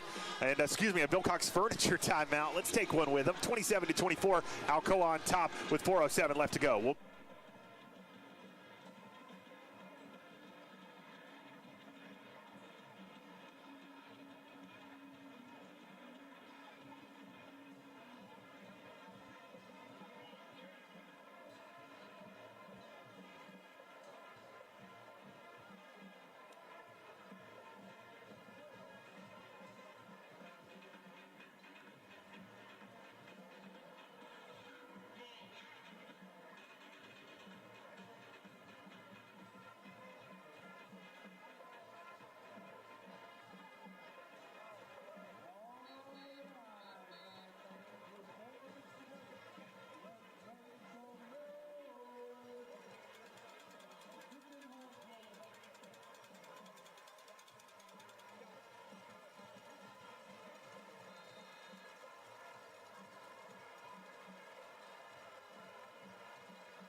Huge play from Jameer Dean. And Heath, that should solidify my argument. For player of the game? Yes. Let's finish this out, but I think you may be right. But a huge play. Keep the clock running, but score this time. Get that ball in there and score. Got to get it back to a 2-score game here in the final minutes. Have to. Heath, this kind of reminds me of those old CAK Alcoa games. That's true. Those games were so much fun between Alcoa and CAK every year, determining the region. Such a great back and forth, and you're looking like you're seeing that right now between these two teams, and it may be a really fun rivalry as we move forward in the region. You've got Micah Jones now in the backfield, and it'll be Jones on the carry. Jones to the outside, and he'll get clipped. Great job by the defensive back getting down and taking his feet out from under him. So he's down around the 11. It'll be second down. Yeah, Alcoa cannot come away with 3 on this. They need 7. Yeah, it was a great catch by Dean, but now Alcoa's got to finish the job. You get 3 points here, and it's only a 6-point game. You have got to score the touchdown.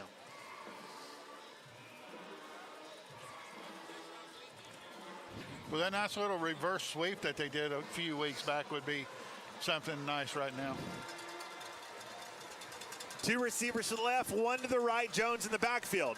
Kind of goes back to getting away from predictability. Will you keep it away from Jones? No, they'll hand it off to him. And they did it, same thing we've talked about, Heath.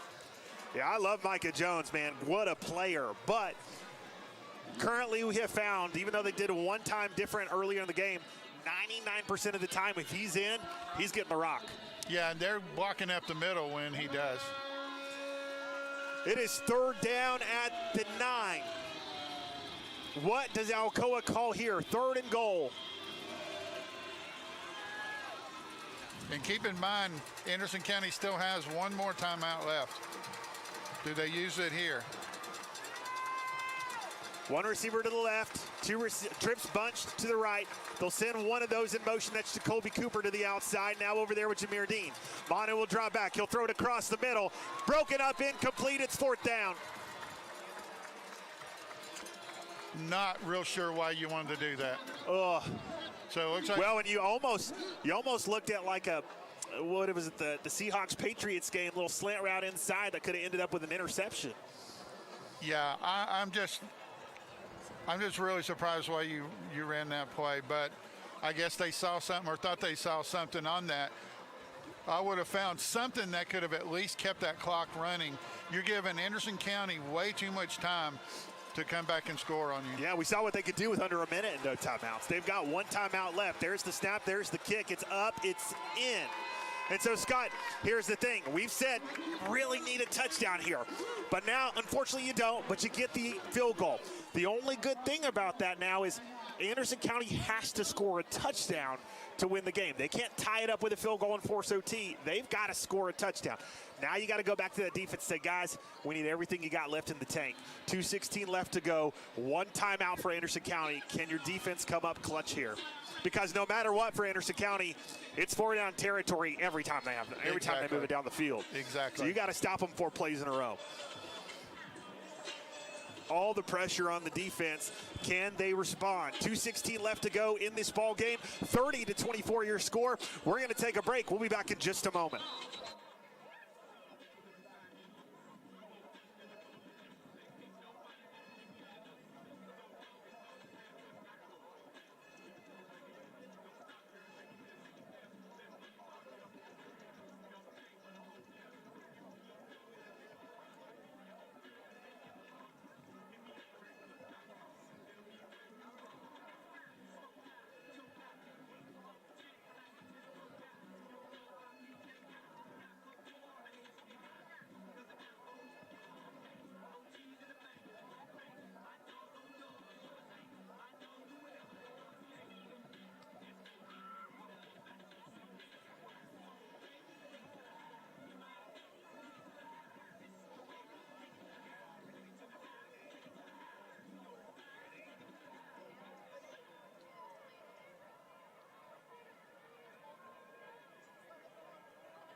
Welcome back into the Davids Abbey Carpet Game of the Week.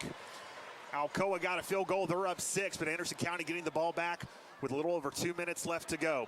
Jason Thompson gets it at the 20, continuing to return it. Good return. Alcoa's got to bring him down. He spins off another defender, continuing to break tackles, and they'll get him down at the 35. And so now Anderson County with the ball on offense, 2:07 to go.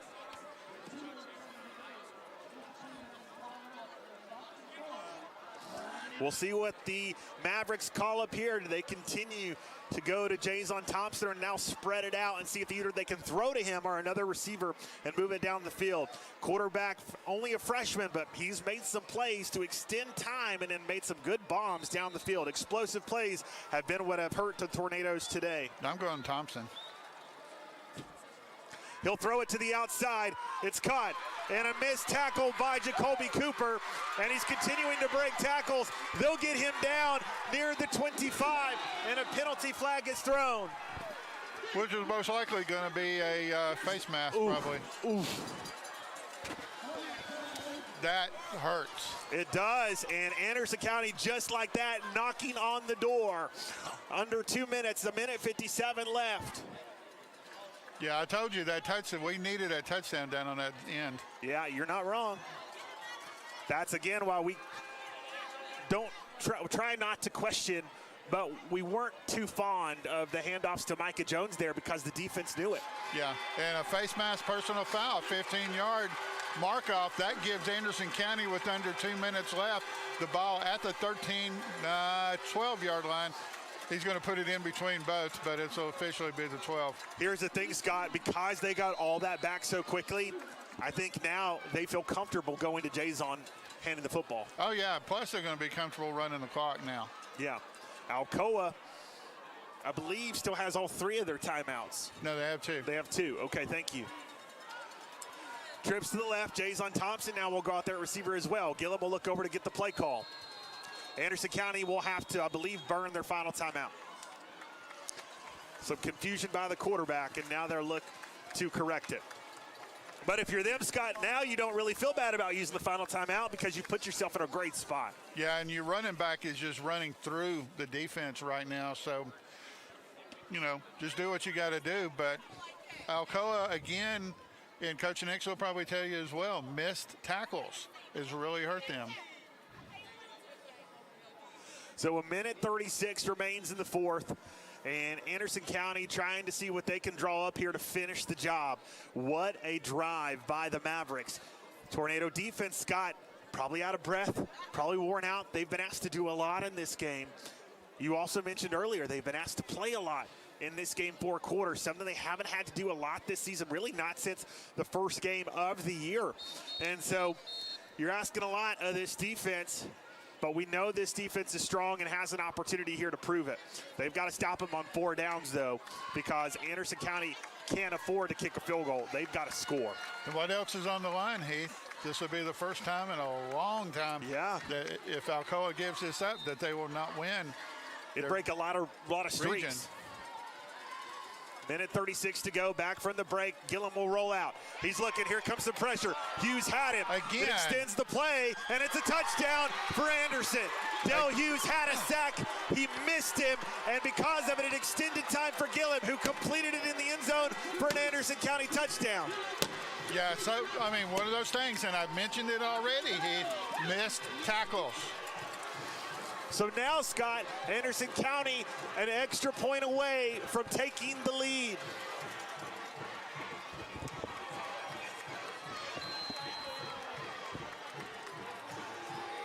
So here comes the extra point. Can the Tornadoes maybe get a block in? Penalty flag is thrown before the play can get off.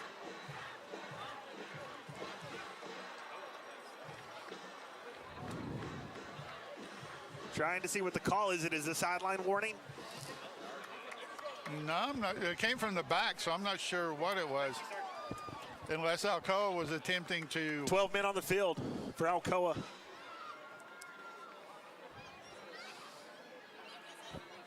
Yeah, so they're going to do that on the kickoff. Illegal participation from Alcoa.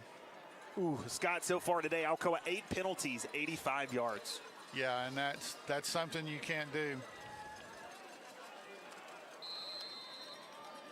So actually, they're going to mark it half the distance to the goal.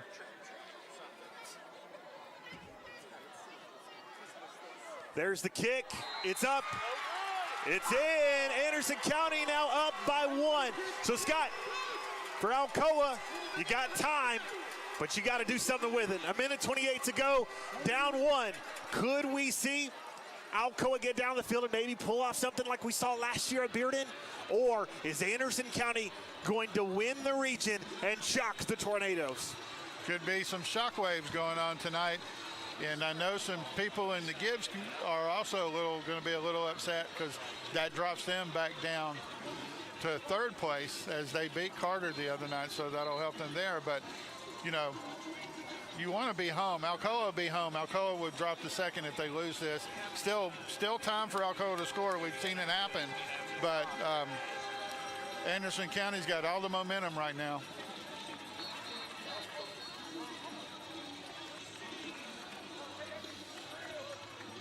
So now getting ready for the Cadenza kickoff as Anderson County gets ready to boot it away. Dean, DeBose, Cherry back to receive. But we need a strong run this time, not just trying to figure out which way to go. You need to find you a hole and run for it, get as many yards as possible, and get downfield quickly.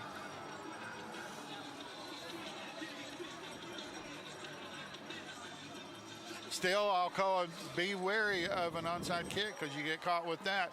They get the ball and they're going to run the clock out. So you still got to be cautious, but that's true. Got to be ready to play.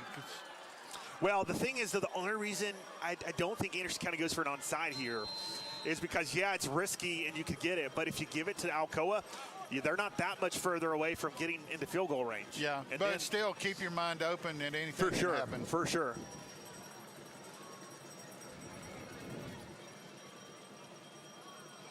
There goes the kick. It's a short one, and Scott, it is going to go out of bounds. Are the Tornadoes going to make them re-kick, or are they going to take the yardage? I would take the yardage so to not run any clock. Right, exactly, Heath. Put it at the 35, and let's go from there.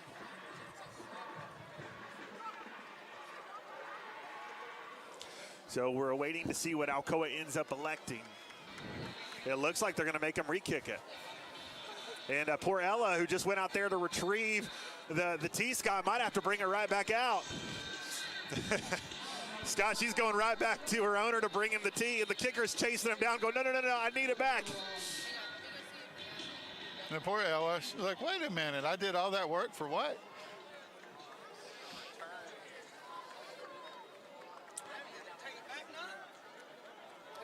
All right, so they will put them at, I believe, the 30.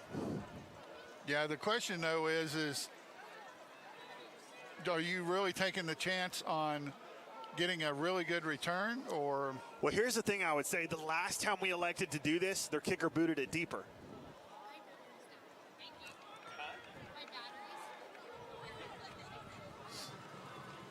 All right, so they're going to put him they're going to kick it from the 35. The Tornadoes awaiting a new kick from Payne.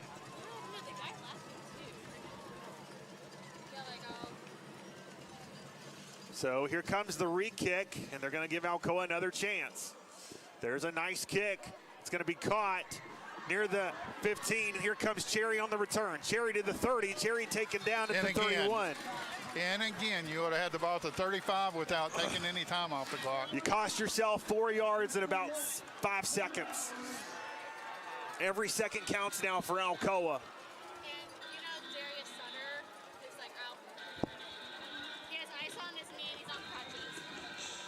So Alcoa now on offense, 1:23 remaining, down 1. Ball at the 32. Tornadoes have got to get it, I would imagine, Scott, at least about 35 to 40 yards down the field if they want to give Kyron Tyson a chance. Empty backfield for Manu. He'll drop back. He'll take his time. He's got time in the pocket. Now comes the pressure. He'll evade it, but Scott, flags everywhere. It's going to be a hold, Heath. And Scott, holding penalties galore. Ugh. Yeah, and again, the same one that got caught earlier for a holding is going to cost Alcoa 10 yards. Man, brutal. Yeah, he got called for holding earlier in the game, and going to come back, and that hurts because Alcoa, if they had completed that pass, would have had some good yardage. Yeah, they would have. So a minute 12, the Tornadoes move further backwards. They're going to mark it at the 22. A minute 12 to go. Alcoa does have 2 timeouts. You still got to be calm here, Scott. We'll see how much poise this offense has and their junior quarterback. Pressure from the outside. Manu steps up. Manu now getting sacked. Alcoa needs to get up in a hurry. Need to call timeout. You need to call a penalty on the Anderson County player if he's not allowing Alcoa to get up. That's a delay of game penalty. Well, one thing I was worried about, and I don't know if it's necessarily called at the high school level, but as they spun him around, the other player kind of speared right helmet to helmet. I don't know if that's necessarily called. He was just trying to make a play. But I was curious if that would be called. But, man, Anderson County on fire right now defensively, and they're getting in the backfield in a hurry. So timeout, and it is second and forever for Alcoa. 57 seconds remain, and they're talking things over.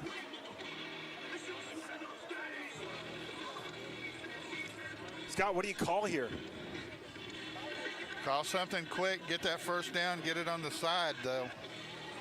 Well, the problem here right now is trying to get the first down. You're 20 yards away from it. So trying to see what Alcoa can do to move the football down the field. And so far, Manu's losing time in the pocket. Thought he had a clean pocket a little bit earlier, but it ended up being a holding penalty that moved him further back. And in that one, not a lot of time in the pocket, and he got slammed to the turf. This Tornado offense is worn down, but can they give him a clean pocket and give him the ability to throw it down the field here? Well, there's some kind of, well, no, that was a sack, my fault. I was going to say not another penalty, but Alcoa has got to do something. They're going to put as much pressure on him as possible and keep 2 safeties deep. So we'll go empty backfield again, 2nd and 24. Manu drops back, heavy pressure. Manu delivers. There's Jameer Dean, but way overthrown and incomplete. And Dean Scott was open. If Manu could have gotten it down, Dean may have picked up the first down and been able to get out of bounds and stop the clock at about the 45. Yeah, now you end up with 3rd down. Even if he had not made the first down, he would have been within a yard or 2. So that would have been helpful. So now 3rd and 24. Continuing to get more and more difficult here for Alcoa. You know it's 4-down territory.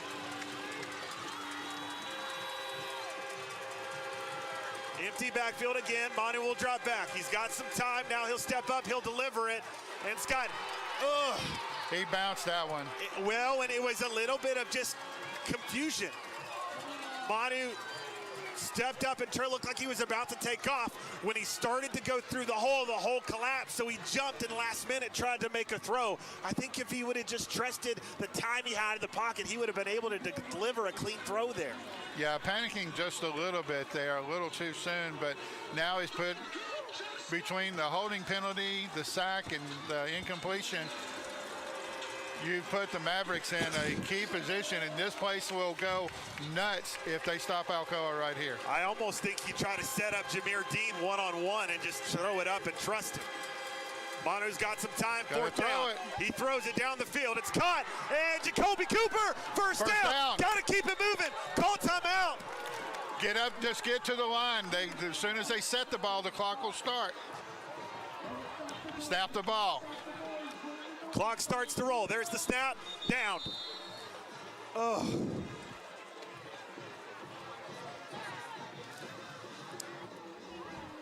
So they stop the clock at 2nd down. Yeah, if they had been set just a second sooner, Heath, and snapped that, they would have gotten Anderson County offsides. Man.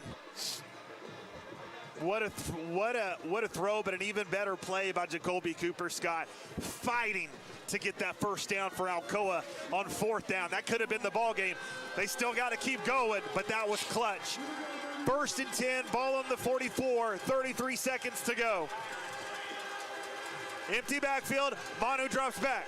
Manu looks, he's got to get rid of it. No, he's going to run to the 50. And he's down around the 46. You got to call timeout, Scott, here. I think you can't let the clock roll. You got to call timeout. But if you remember last week, Heath, they were trying that, and they ended up with 5 seconds left on the play, and they had no timeout and couldn't get it. Try to get that play down the field and get timeout called. You're going to have to call it quick, but he's going to have to get it to the sideline quick. Yeah, but my problem, Scott, here is that took 11 seconds off the clock. You got to call timeout.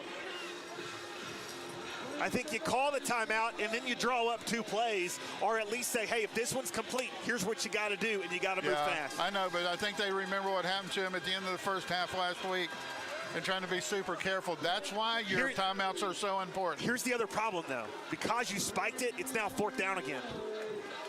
So you got to get it here. Another 4th down for Alcoa, 11 seconds to go. Ball at the 47. Snap, Manu, throw, caught. Did he get out of bounds? They'll say he got it. He got it at the 30, around the 35, I believe. I don't think you have time, Scott, to really run another play. I think you got to try to kick it. Call timeout. What are you doing? Where's the timeout?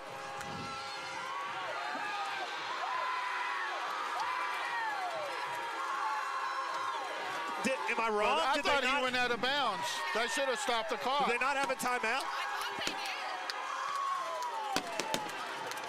And Alcoa is asking, they think they have 1 second left on the clock. Yeah, I thought they were trying to call timeout on the sideline too.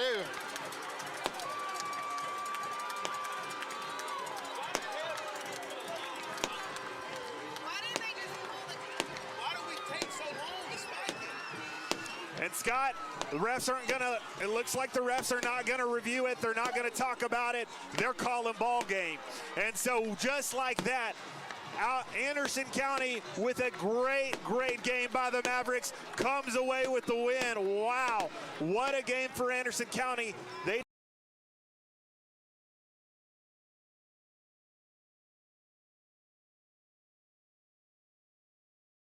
streak. It now ends with 72 wins. They also break their 13 straight region titles. That will now come to an end, and Coach Nix will have to wait another week to try to get win number 50. Yeah, that also, and just again, that missed extra point, whatever happened there, came back to haunt Alcoa. 1 point difference, could have been a tied game. Well, and the thing is, too, Scott, I mean, I don't know, were we wrong? Did Alcoa not have a timeout left to go? I don't remember them taking 3. Too. Yeah, I don't remember them taking 3 either, and I thought they were trying to call 1.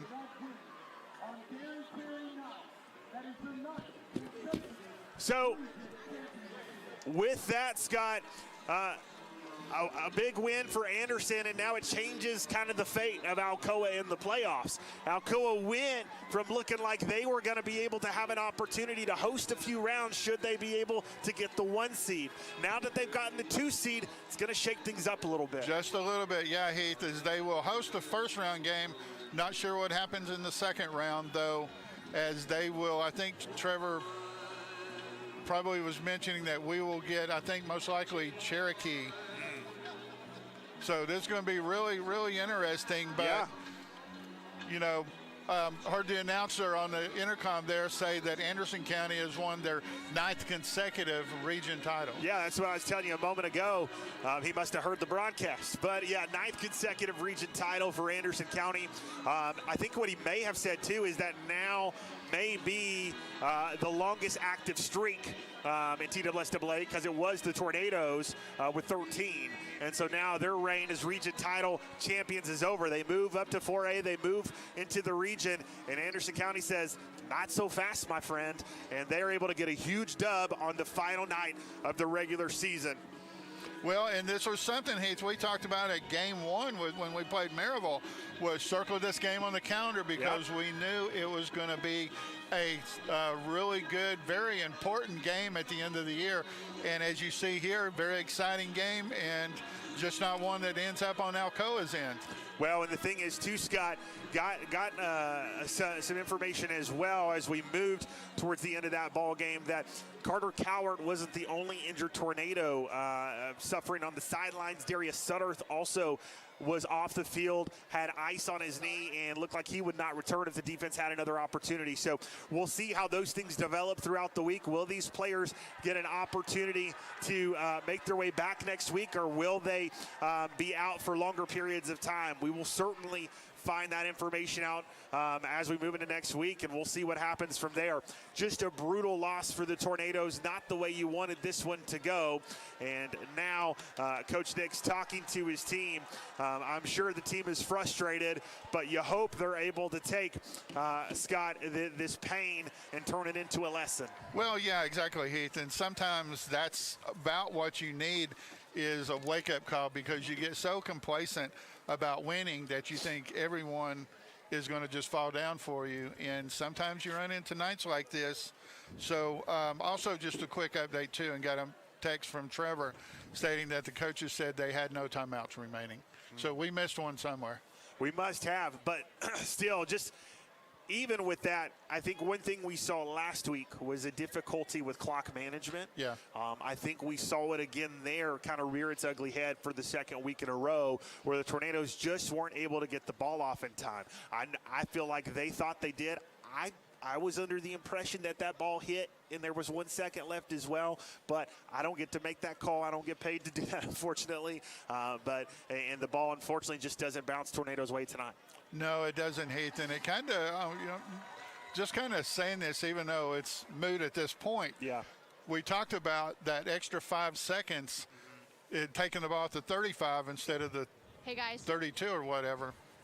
Go ahead, Paige. All right, down here with Coach Brian Nix. Describe what was happening on that final play in the final second. Yeah, just that, we had to use that timeout on the sack.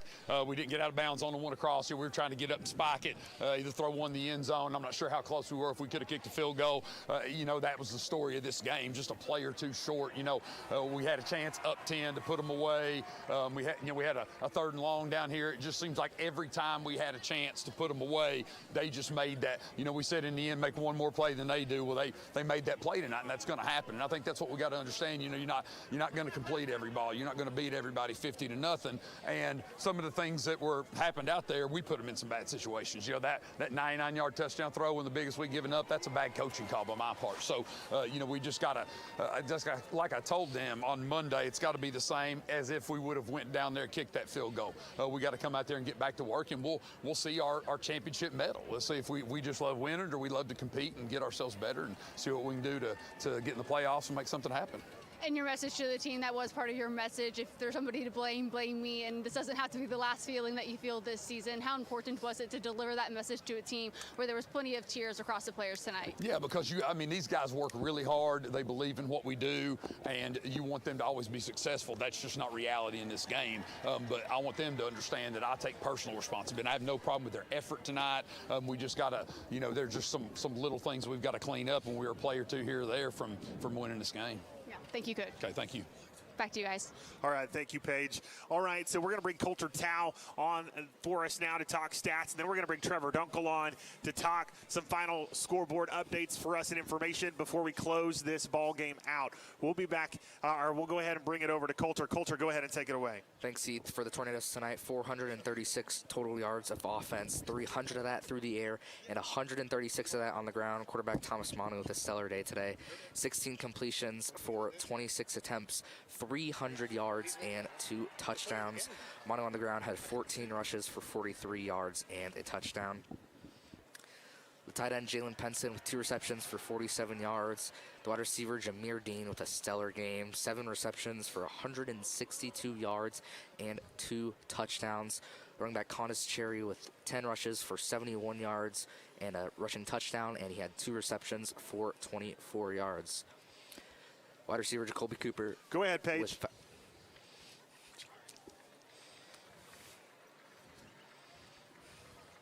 I want to talk about that connection you have with your quarterback and Thomas Manu and just the difference it was tonight in keeping you guys in the lead for much of the game. But those walk-in touchdowns that he had, I mean, how nice is it to have a quarterback like Thomas? It's great. We practice every day, all day. We do this. So, yeah. There's a lot of fight that you guys had tonight. It's something that your coach and Brian Nix complimented you guys on after the game. How much do you think your fight, both on offense and defense, kept you guys in this game? Just really the team, we all fought.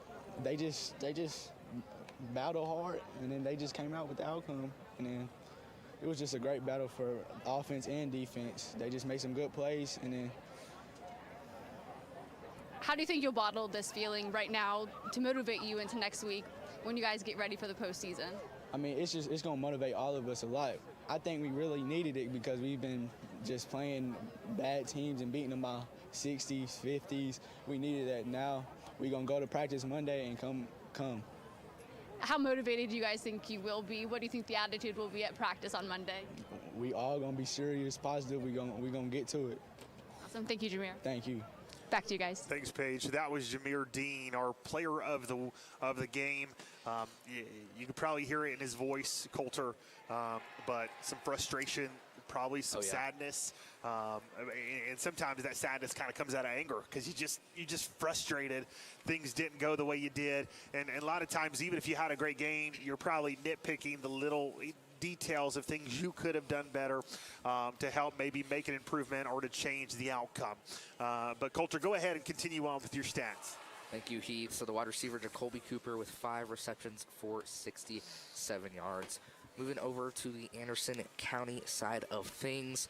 On offense tonight for the Mavericks, 397 total yards, 150 of that on the ground, 247 of that through the air. The quarterback, John Gillum, with 9 completions on 18 attempts, 247 yards and 4 TDs. He was sacked 1 time and also threw an interception. The wide receiver, Demayon Leavell, with 4 receptions for 87 yards and 2 receiving touchdowns. Wide receiver Jason Thompson, who we've been talking about all night tonight, with 29 rush attempts for 146 rushing yards, 2 receptions and 102 yards, and 1 receiving touchdown. All right, Coulter, we'll appreciate that statistical breakdown from you. Any final thoughts from you in this one? I mean, yeah, just such a great battle from both of these teams, and regardless of the outcome, I think both teams have such a bright future, especially moving forward into the playoffs. All right, well, we appreciate that. Scott's going to stay on the headset with Trevor Dunkel as we're going to get some updates from the playoff brackets, and we've got a little bit of change now based on how the outcome of this game went as well. All right, Heath, thank you very much. Again, Anderson County with the upset win over Alcoa tonight, 31-30, another hard-fought game. But there's also a few games still going on out there, and I'd like to get to Trevor and let Trevor kind of tell us what's going on tonight.